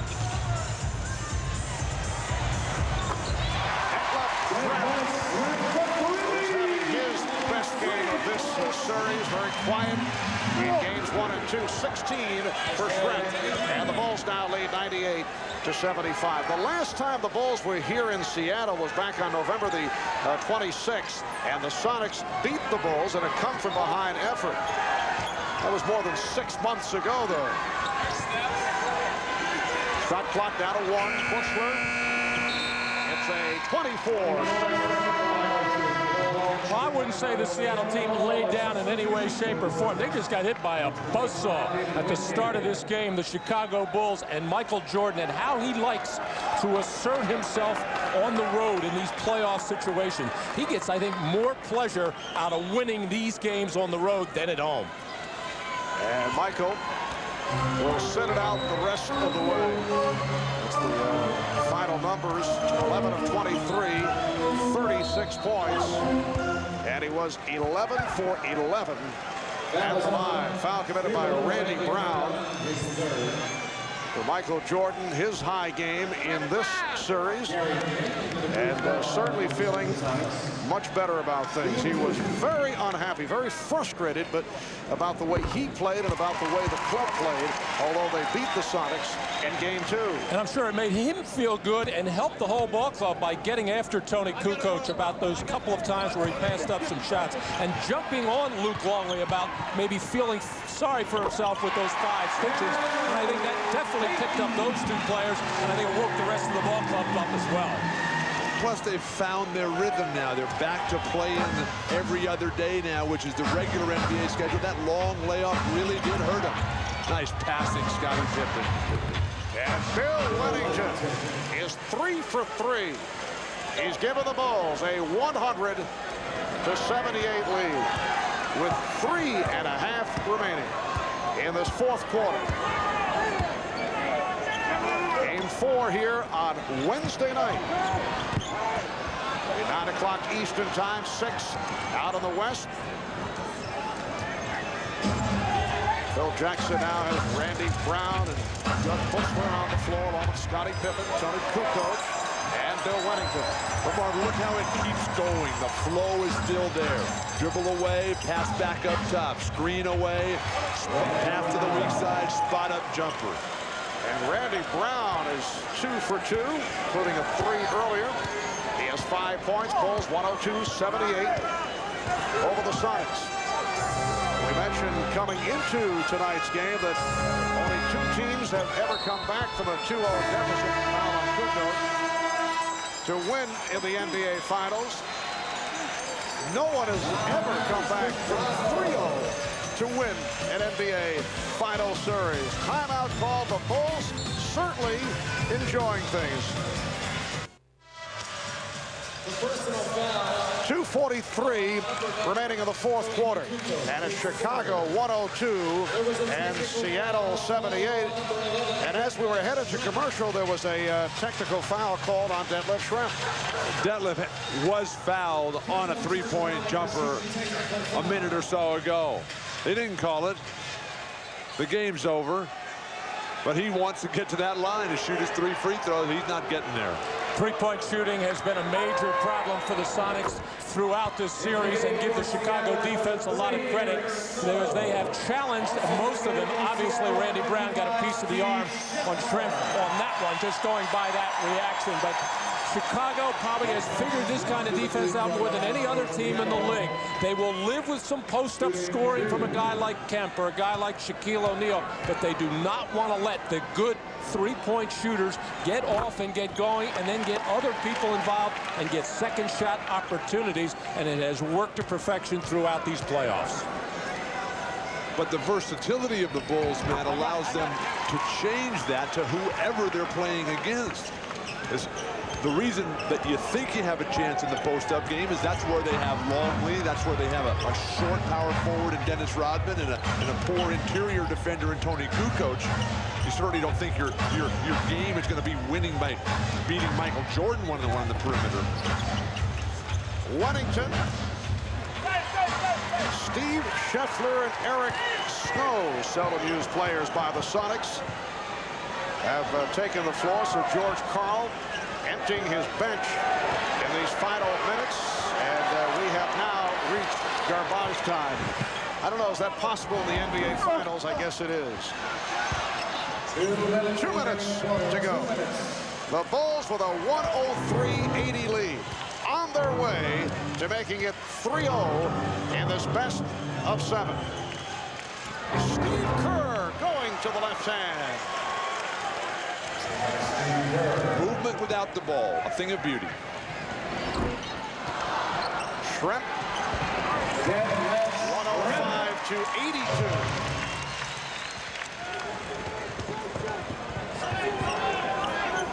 And we're down to a minute and a half to go. This crowd is filing out. They have waited to the last few moments. Buechler able to drill it. This capacity crowd of better than 17,000 staying to the very end despite the fact that the home team has been rocked solidly.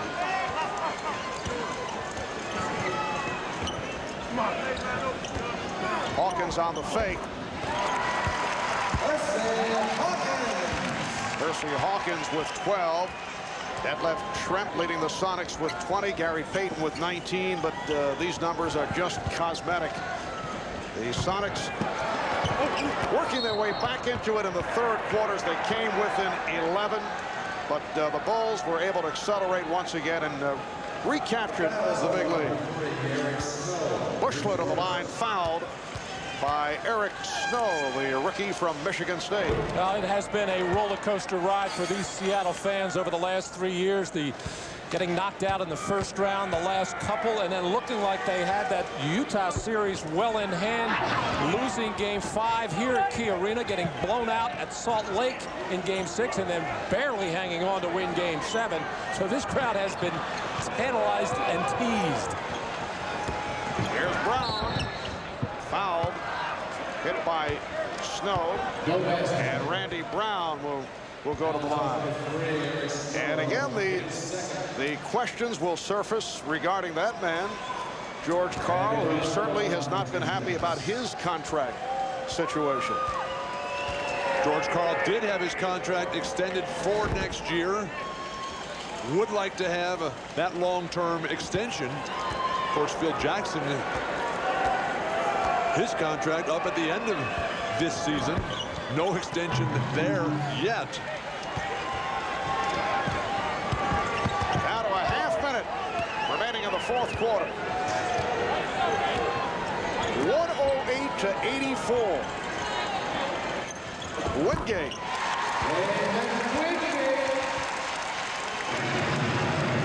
So the Chicago Bulls in a blowout of the Seattle Sonics. They opened up with a burst, anticipating the high energy from this crowd. And they were able to just take it all out of the Sonics right at the start. Time has run out. The Bulls winning game 3,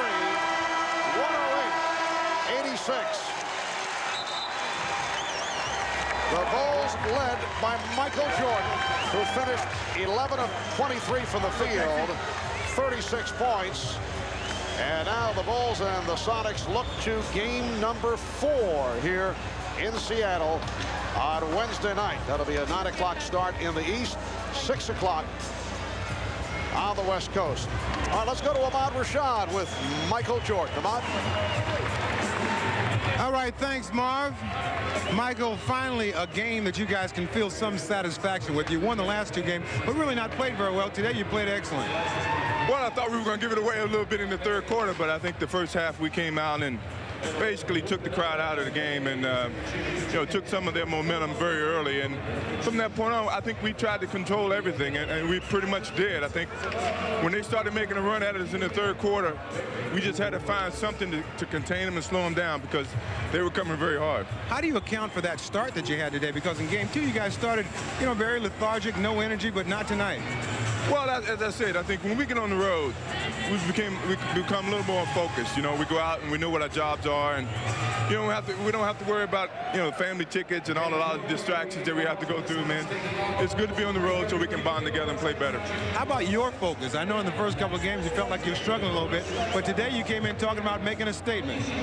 Well, I know this is the Gloves home, and I wasn't going to verbalize any kind of confrontation with them. I was just going to come out and play and let my basketball do all my talking. And I know that the crowd can get very hostile, but me personally, these are the things I like to play at, in the atmosphere that I like to play at. Just come in and focus on basketball and block everything else out. All right, Michael, thanks a lot. Great game. All right, let's go over to Jim Gray, who is with Dennis Rodman. All right, thank you very much, Ahmad. Dennis, you came out and you crushed him in the first 10 minutes of the game. Was that the game plan? Michael Jordan said before the game that's what needed to be done. Well, I look at it like this, you know, all night long I've been saying, you know, I couldn't sleep. I said, we got to get this game. We have to get this game. And Michael, I figured Michael would come out and do his job, and the rest of the supporting cast did theirs too. 3-0. No team in NBA history has ever been able to come back from that deficit. Is this one effectively over?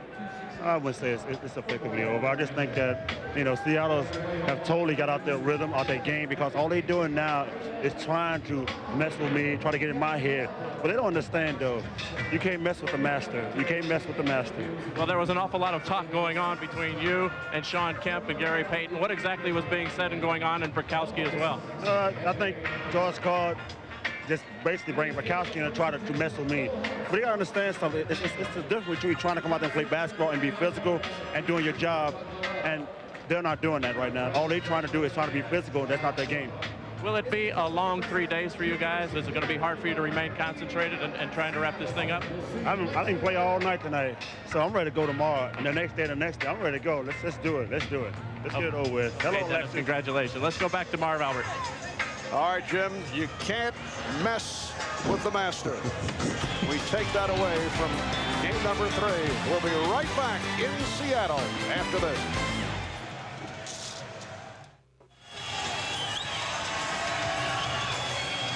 Back in Seattle, the Bulls with a 108-86 win over the Sonics to take a 3-0 lead in the NBA Finals Series. Some more of the stats. Scottie Pippen, 12 points, 9 assists. Toni Kukoc, who started for the ailing Ron Harper, 14 points, 7 rebounds. Michael Jordan, though, leading the way with 36 points in his 41 minutes. A reminder, coming up next on most of these NBC stations, a special post-game episode of Mad About You. That'll be must-see TV. That is coming up next.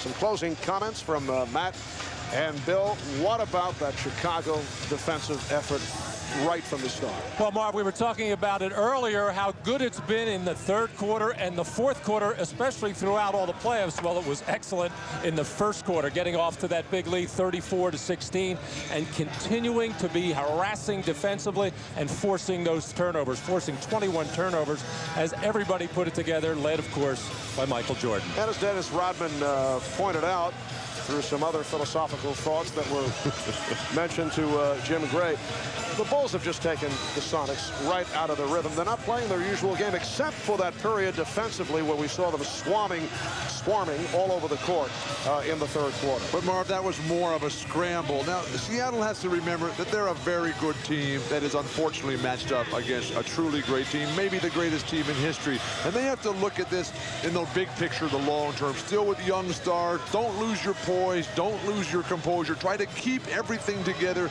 keep the fans interested and with hope, and then learn from this. Learn, Marv, how hard Michael Jordan has sacrificed to work to get to where he is right now. That's the mission and purpose for Gary Payton and Shawn Kemp the rest of the way.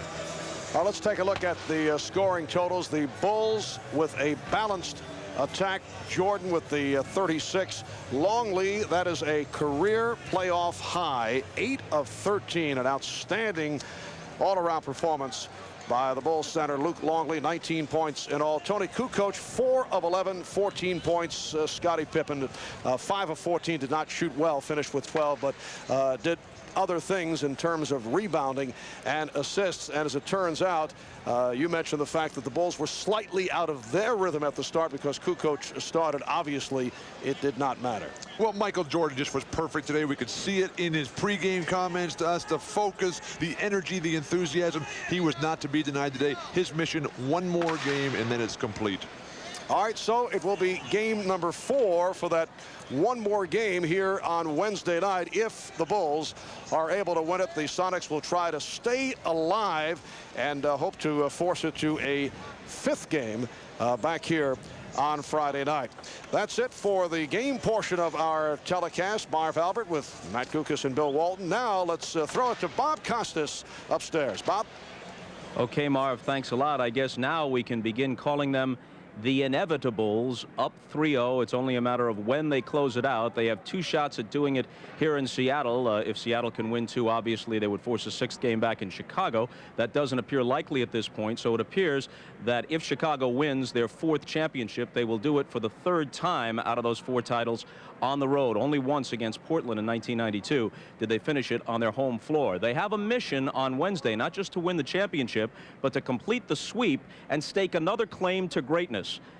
The only team that went through the entire playoffs, losing only one game, was Dr. J's 1983 Philadelphia 76ers. They didn't play in the first round, so they were 12-1. Chicago could finish at 15-1 if they sweep it. Now, don't forget that coming right up, our NBA Finals postgame special on CNBC. More interviews and analysis in the aftermath of Chicago's devastating win this evening. And on Wednesday night, we have Game 4 of the Finals back here at Key Arena in Seattle. Now, coming up next on NBC, a special postgame episode, it says here, of Mad About You. Will Paul Reiser and Helen Hunt be in the locker rooms? Tune in and find out. For our entire crew in Seattle, I'm Bob Costas. Good night on the NBC side. See you in a few moments if you're so inclined on CNBC. So long.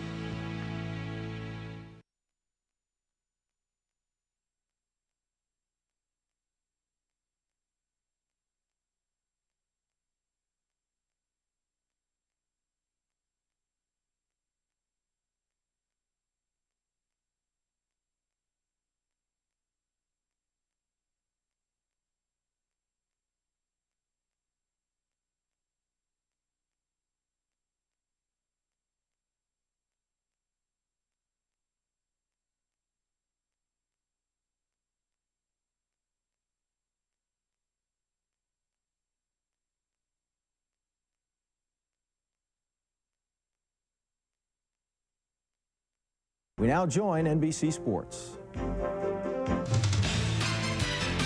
This is the 1996 NBA Finals postgame show.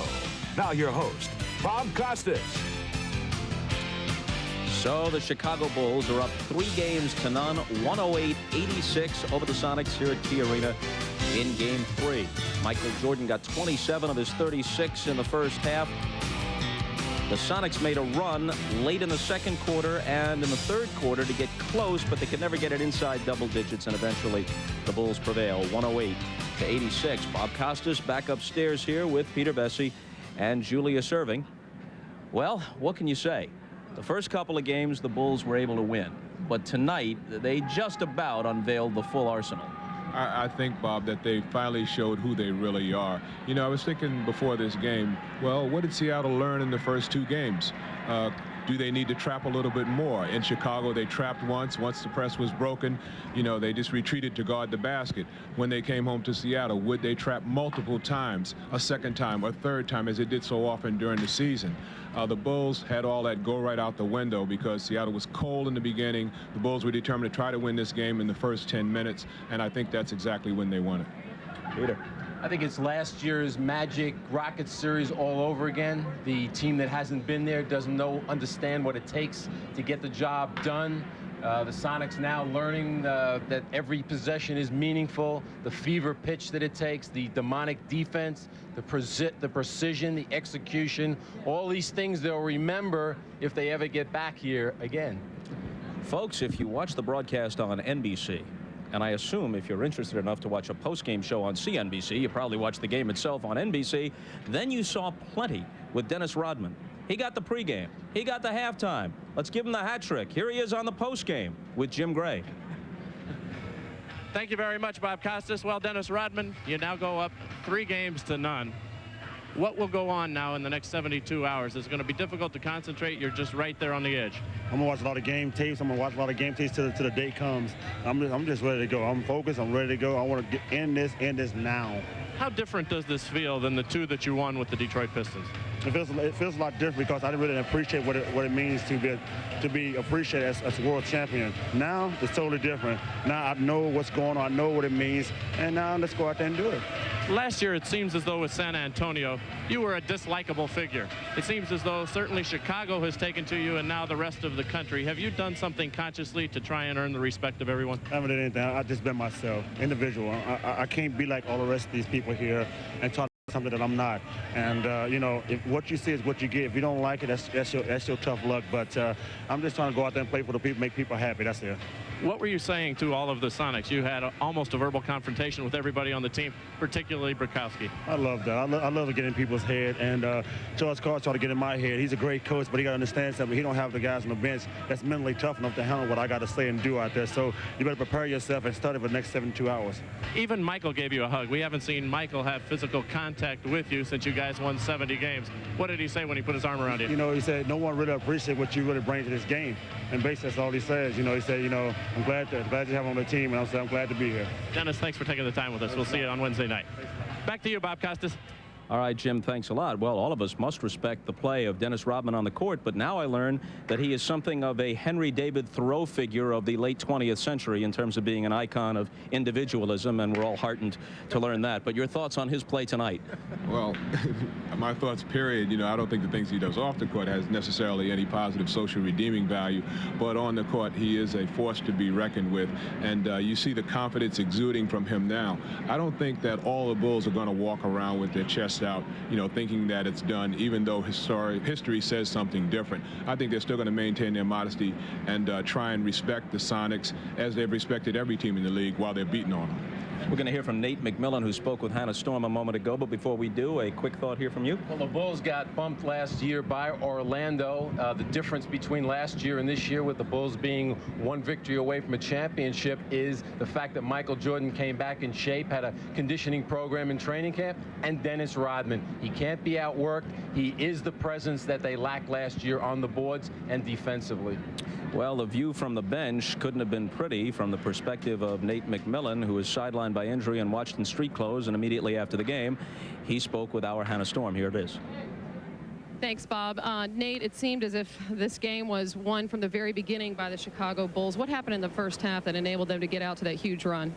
Well, I think they just came out and played very aggressive. This team is a very experienced team, and they wanted to make a statement early in the game. And Michael and those guys got off to a very aggressive start. They started Kukoc, which sort of threw us a curve at the beginning of the game and gave them more offensive power. And they just got off to a good start. They shot the ball well. The defense was there, and our shots wasn't falling early in the game. You've just come out of the locker room. What was said after the game? Well, the thing is, we have to continue to believe. I think it seems to me that we're giving these guys too much respect. It's sort of difficult to get upset or go out with an attitude against Michael and Scottie and those guys because they're not physical or dirty players. But I think we're giving them a little bit too much respect. You know, we're not bumping and grinding. We're a physical team, and right now we don't have that into our game. And they're out there executing and just picking us apart. They've done a tremendous job also when you look back on the 3 games neutralizing Gary Payton. How much of that has to do with you being unable to play? How much of that has to do with their defense? Well, I think it's me all together. You know, with me in the lineup, Gary is free to roam, get up and down the floor. I'm able to run the point, get the ball to him so he can get out into the early offense and just create his shots. But right now, with me out of the game, he has to handle the ball the whole game, and that's taken away from his game. The steals are not there. I looked up, we only had 3 steals, so I help in that way too. But you know, we got to find a way to get our transition going, and right now we don't. No team has ever come back from a 3-0 deficit at this point. Is there any realistic hope of your doing that, or are you just looking to Game 4 and the pride of this franchise? Well, there's always hope. You know, we still have a game to go. We have 2 games left here. The thing is, we have to win. We have to win now. You know, that's what it comes down to. We have to win the next game. If we win that one, we have another game in Seattle. But we have to play much more aggressive basketball than we played in the last 3 games. Okay, Nate McMillan, thanks so much for joining us. And now you wish you could be out there in uniform to help your team out. Yeah. All right, thanks. Bob? Okay, Hannah, I guess one way to describe this series for the Sonics, McMillan and Strife. Susan St. James, we should get a bonus for doing something like that.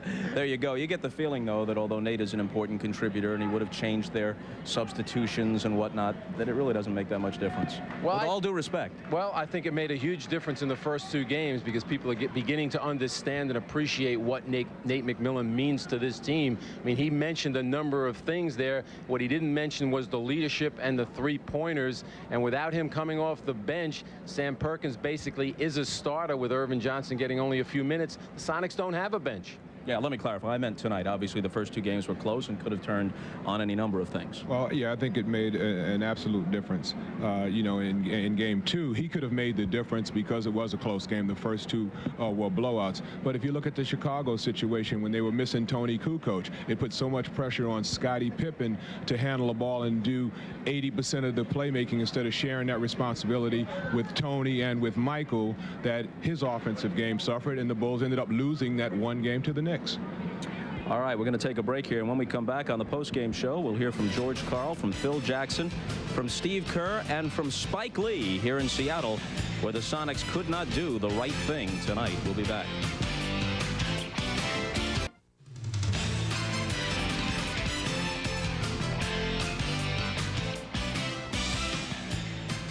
Back in Seattle, where the Bulls blew out the Sonics, took a 3-0 lead in the series. As you know, Dennis Rodman removes his jersey after each game. And who got it tonight or this late afternoon in Seattle? Let's take a look. Do we have that footage? Cindy Crawford was in attendance at the game. And there she is, the lucky winner of the souvenir, or recipient of the souvenir. Dennis Rodman's road jersey belongs to Cindy Crawford after the Game 3 victory. And now we go to Steve Kerr and his post-game thoughts. All right, thank you very much, Bob. I'm joined by Steve Kerr. Steve, you just came out of the locker room. What's the feeling back there, just one game away from this historic run? Well, we're pretty happy, but we're trying not to be too happy because we still haven't finished it off. We have one more to go, obviously, and it'll be nice to relax for a couple days and then get back at it. Will these next 3 days drive you crazy, or with the anticipation? Is it going to be a long time coming for this game? It'd be a lot longer if we were only up 2-1, I'll tell you that. We would like to play Tuesday, you know, but you know, schedule says Wednesday, and why not enjoy a few days in Seattle? Did you expect more of a fight tonight from Seattle? I mean, you guys came out in the first 10 minutes, and effectively this game was over. Well, we've actually felt like we were due to play a good game, and that's kind of the scary thing about our team, is we can win when we're not playing well. But offensively, we really haven't played well in the playoffs that often. So we were due, and when Michael came out on fire like that, and all of a sudden Luke's scoring, and Toni starts surprisingly and hits like his first 3 shots, I think, you know, that was a good sign right there. It was going to be a long night for them. As has been his custom, was it a mistake of Gary Payton to make such a to-do and get in Michael's face? I wouldn't advise getting in Michael's face to anybody. It was probably a mistake, but that's Gary's game, and you know, he's going to play that way, and that's what usually gets him going. So, you know, you can't blame him for that. Steve, it seemed as though tonight as well that you guys kind of played off the theatrics of Dennis Rodman, his taunting, if you want to call it that, and his enthusiasm. Was that the case? Well, we always feed off of Dennis's energy. That's one of his keys to the team, really. He brings defense and rebounding, but also a lot of energy. And he withstood some psychological warfare out there from the Sonics, too. And we thought he did a good job of holding up. Steve, thanks for joining us. Thanks, Jim. All right, back to you, Bob. Jim, thanks a lot. Do not go anywhere. We're coming right back to you. Steve Kerr was just 1 for 11 in the first 2 games in Chicago, uncharacteristically off in terms of his shooting, and tonight he comes through with 3 of 4 and a total of 8 points. So that was Steve Kerr on tape with Jim Gray moments ago. Now we go back down to the floor, and here he is live with Luke Longley. Jim? All right, thank you very much, Bob. Luke Longley, 19 points tonight, his playoff career high. In fact, you had your career high back in November, 21 points. What's with you in this building? Seems to bring out the best of you. I don't know, it does. It's been good to me this year. You know, I'd like to come back here more often. Michael got after you pretty good in game 2. Tonight you come out much more aggressively with much more of an offensive impact. What was it that he said that got you going, and why the production tonight? Well, it wasn't so much what Michael said that got me going. It was just I was disappointed with game 2. I had a very good game 1 offensively, and just sort of didn't really get in, and never got into game 2. And obviously having Michael spurring you on helps, but you know, it was something that would have happened, I think, otherwise. It looks like you've been playing a little Australian rules football. Did the stitches the other night make you mad? Certainly, and that was one of the things that Michael mentioned, was that, you know, I still had a fairly poor game after receiving cut like that. He thinks that should fire me up, so I did, and I played a lot better tonight. You were much more physical tonight as well. You kind of pushed Shawn Kemp at one point. Was it your intent just to get after it a little bit more tonight? Yeah, I tried to concentrate a lot harder on Shawn and on getting sort of underneath him early in transition, not letting him get those easy baskets, and I think you know, it frustrated him, especially in the first half. Is there a celebration going on in there, or is it still a bit premature?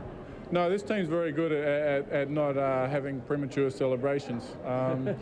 we didn't just celebrate our Eastern Conference win, but I think we'll have a good one once we win the whole thing, and hopefully that'll be fairly shortly. Wednesday night. I hope so. I mean, I think this Seattle team's got a lot of fight left in them, so you know you never can tell. All right, Luke, we appreciate you taking the time. Thanks a lot, mate. Good on you. All right, back to you, mate Bob. All right, thank you, Jim, and to you, Luke. Good day. Now let's go to the interview room where Phil Jackson moments ago had these comments for the assembled members of the press. Here's the Bulls coach. Seattle can play as hard as they did in the third quarter, make things difficult for us, and we've got a road ahead of us to go before we can claim this one. Phil, it seemed as if in game 1 and 2 you single covered Kemp the way you did O'Neal and Ewing and Mourning before that. And in this game, it seemed like you threw a lot more double teams then, and there was a conscious effort to stop him in this game because he's the only one that really hurt you in the first 2. I couldn't see you because of that sport coat in front of you. Sorry, Phil. The strategy today was to throw double teams at Shawn. He had really hurt us badly in the 2 games in Chicago. We thought that perhaps he would be even better here in the home court, and we tried to get the ball out of his hands early in the game. And it worked simply because they did miss a couple open threes and led us to run-outs. We had a couple steals, and I thought he didn't get the kind of looks or shots that he necessarily likes or get involved in the game the way he likes to do it.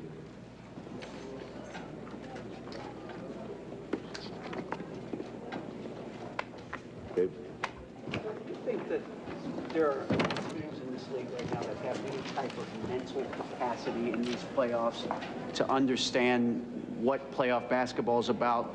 And do you think that with Jordan and Pippen and Rodman, you really have a monopoly on that in this league at this time?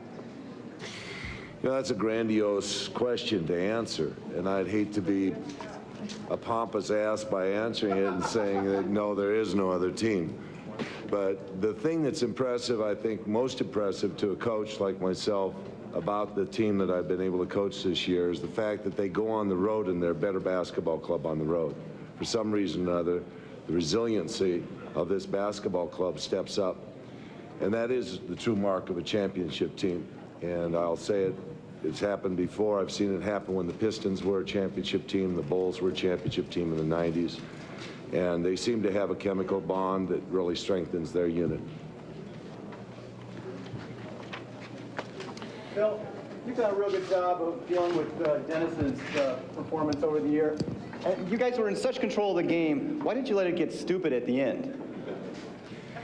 Well, you know, I felt that Brickowski come out in the third quarter and accomplished what he brings to the game, a very physical, kind of intense scrum activity out there. And Dennis stayed pretty strong throughout that period. But there was a few things that were just too many confrontations. I didn't like what was going on, and I didn't want the game to disintegrate. I don't think it's fair to the game itself to let it disintegrate that way. And Dennis had a little trouble holding his head today, but I thought he did a real good job overall. Luckily, we had switched from the broadcast to the cable side before Phil Jackson made reference to the possibility of appearing to be a pompous posterior, or words to that effect. Perhaps Phil aware that he was on the more liberal airwaves of CNBC than NBC, but you have words of praise that will play on any broadcast outlet for him, right? Question? I'll tell you, though, talking about Phil Jackson, he's so far ahead of everybody. The way he and his staff are adjusting. While I take it back, they set the mode, and then everyone has to adjust. And while the Sonics are trying to adjust to Gary Payton being defense, he switches it, and defense is Shawn Kemp. So his staff and Phil deserve a lot of credit. So you don't buy the idea that just because you have the best horses, you can't be the best coaches. Not anybody would have won 72 games, not just anybody with this team. You've got to be very prepared, and this staff is very prepared, best in the league. Okay, we're prepared with more interviews. We'll hear from Spike Lee and George Karl, among others, when we come back. 2-8.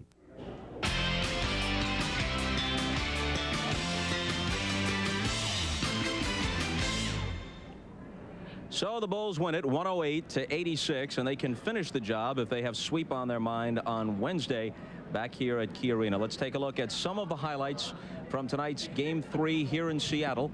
Pick it up from the start. Ron Harper, normally a starter, with a sore knee. Toni Kukoc opens instead. No matter, Chicago gets off quickly. Michael connecting for 3 of his 12 in the first quarter. Bulls score the first 7 of the game. Kukoc coming off strong back-to-back games in Chicago. Hits the tray here. Chicago up 18-4. The Sonics committed 13 turnovers in the first half compared to just 5 for the Bulls, and it cost them. Scottie Pippen will take it the length of the floor here. Chicago by 18 after 1 quarter. On to the second period, and the Sonics go on an 11-0 run. Gary Payton cutting Chicago's lead to 34-23, but that was as close as they got in the first half. George Karl's team on its way to 3 straight losses for the first time all year. Luke Longley with a nice move here, and the hook. Bulls back up by 16. Longley had 19 points. All Jordan in the first half. The NBA's MVP and scoring champion scored 15 straight in one stretch for Chicago. By halftime, he had 27 points on 8 of 16 shooting from the field. Moving to the fourth quarter after we get done with Jordan's exploits, and there's Dennis Rodman playing some mind games with his good friend Frank Brickowski. And moments later, Brickowski and Rodman become entangled. Brickowski called for the flagrant foul, and he is ejected for the second time in 3 games. The Bulls take game 3. A laugher for Michael Jordan and company, who can barely conceal their amusement, winning by a score of 108-86. And now, as promised, a conversation with Spike Lee. Let's have our producer Rick Diamond tell me who spoke with him. Naturally, Jim Gray. Jim Gray speaks with everybody. There he is. Joined by Spike Lee. Spike, we know that you're a big New York Knicks fan, but you're also very close to Michael Jordan. Sitting in these stands, you travel all over. What is your thought process, and how do you feel about just watching these games? One of your best friends playing, and he's on the verge now of making history, coming back after a couple years off. I feel good for Mike, but I'm disappointed in Seattle. They didn't show nothing tonight. Nothing. No fight, really, did they? They didn't come out with much energy or much anticipation of getting back in this series, did they? I thought they were going to show me more than that, man, but it's over now. They're coming out for blood Wednesday night. So I just watched it on television because it's done deal. What did you expect when the Sonics come out tonight? I know you talked to several of the players. Did you expect that they would be able to get back into this series, or knowing Michael as you knew him and know him, did you feel that it wouldn't be much of an effort? I thought Chicago was a win, but I thought Seattle would give him a fight, but they just rolled over tonight. I don't know what happened. Spike, you've seen a lot of teams. You've been a basketball fan for an awful long time. How does this Chicago team compare to the other teams you've seen along the line? They're all right. Just all right. You're not going to give it better than your Knicks team? No, they're a great team. They're a great team. It's just amazing to me. I think that, you know, people dogging the Knicks out, well, they play Chicago hard than any team in the playoffs, you know, and if it wasn't with Bill Oakes, they could have won game 4. Oh, you're not going to blame the referee for this, The guy called 2 travels with a minute in the last minute of the game. You're saying without that, the Knicks would be here right now? No, I'm saying we'd have won 2 games instead of 1. But still, I mean, like, you got to be physical with Chicago. I mean, other than that, man, they're going to kill you. Are you going to spend your whole life just hoping that somebody can beat Chicago? Hey, we get Barkley next year. We got to be. I want to be Michael before he retires. Well, there's been a lot of talk. Do you feel as though Charles Barkley or Juwan Howard, or what is the answer coming into New York? We're getting somebody. Reggie Miller, Allen Houston, Barkley, or Juwan. We're getting somebody, and I'm going to be ready next year. Were you happy with the decision to keep Jeff Van Gundy? Yes, I'm glad they signed him. Don Nelson, that was the wrong move. Wrong move. And you know, on top of that, they're still gonna raise the ticket prices next year to $1,250. Hey, that's a lot of money for a game. That's what's that? $3,000 a game. Somehow, I don't think you'll be canceling. Nah, because there are people waiting for my seats. I'm gonna keep on trying. Maybe you'll be able to cancel a little penny seat. That may be a little too much to pay. All right. Spike, thanks for joining us. We appreciate it. Good luck to you with your filmmaking. All right, let's go back to Bob Costas. All right, Jim, Spike Lee, a very knowledgeable and passionate basketball fan, offering a harsh critique of the NBA referees of the Sonics play tonight, and some free advice to Dave Checketts and Ernie Grunfeld about the decisions coming up in the offseason for the Knicks. But, of course, he's concerned about the ever-escalating price of courtside seats at the Garden. I understand they may even make Marv pay to get in next year. Let's go to him. And, Bob, I can certainly understand that also. Spike lashing out in many directions. Getting back to what took place here tonight and in the series, of course, on Wednesday, the Chicago Bulls could make it a 4-game sweep. Let's take a look back at what has taken place over the first 3. The Bulls taking the first 2 in the Windy City as Toni Kukoc led an impressive fourth-quarter charge by Chicago in a 17-point opening game victory. Kukoc on fire. And then in game 2 was Dennis Rodman controlling the boards. 11 offensive rebounds to tie a finals record. Tonight, Michael Jordan off to the quick start. And Jordan came out, did it in the first quarter as the Bulls were able to blister the Sonics in the opening quarter. And he finished with a game high of 36 points. Michael showing the entire arsenal, finished strong, and then enjoyed watching the final minutes at the bench as Phil Jackson was able to shuffle things down the stretch. A look at Michael's performance.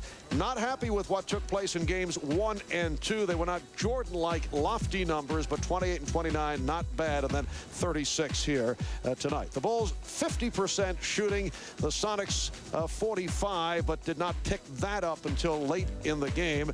In the assist department, again, the Sonics falling short. Had only 10 in game 2, 14 here tonight in game 3. And look at 21 turnovers, and once again Seattle not able to do it from downtown. Only 4 of 16 from three-point range. Matt, what is going on with Seattle's offense? Well, I talked to George Karl before the season started, and he told me that what he was most concerned about their offense, and now I see why. It has just been terrible. During the regular season, they rely so much on getting some easy baskets from their defense. Well, you don't do that against a team like Chicago because they take care of the ball and their transition defense is good. But in the half court, Seattle is just not disciplined enough, not crisp enough, and they just don't seem to have a plan. All right, now the Bulls get through the long layoff concern for game 1, the concern of overconfidence for game number 2, and for game number 3. What is Phil Jackson going to come up with a theme in game number 4? Marv, for Phil Jackson and the Chicago Bulls, it's all about the challenge of being perfect. That's what Phil Jackson has meant to this Bull franchise since he took over. He's got them to this threshold. Now they've got a chance to make NBA history. Look for them to come out on fire. All right, let's go back upstairs to Bob.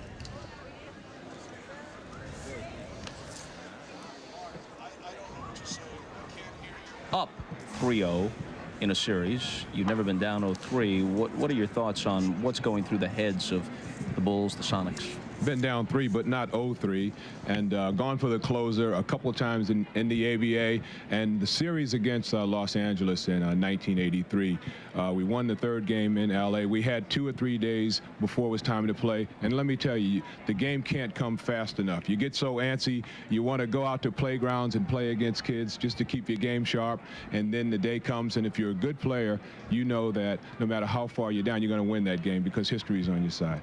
Okay, they've got to wait about 72 hours or so, but they can go for the sweep on Wednesday. For Peter Vesey and for Dr. J and our whole crew, a reminder that game 4 of the NBA Finals, the Bulls and Sonics from Seattle, will be Wednesday night at 9 o'clock Eastern Time as the Bulls try to complete the winningest season in NBA history with a sweep of the Sonics. For our entire NBC crew, Bob Costas, so long from Seattle.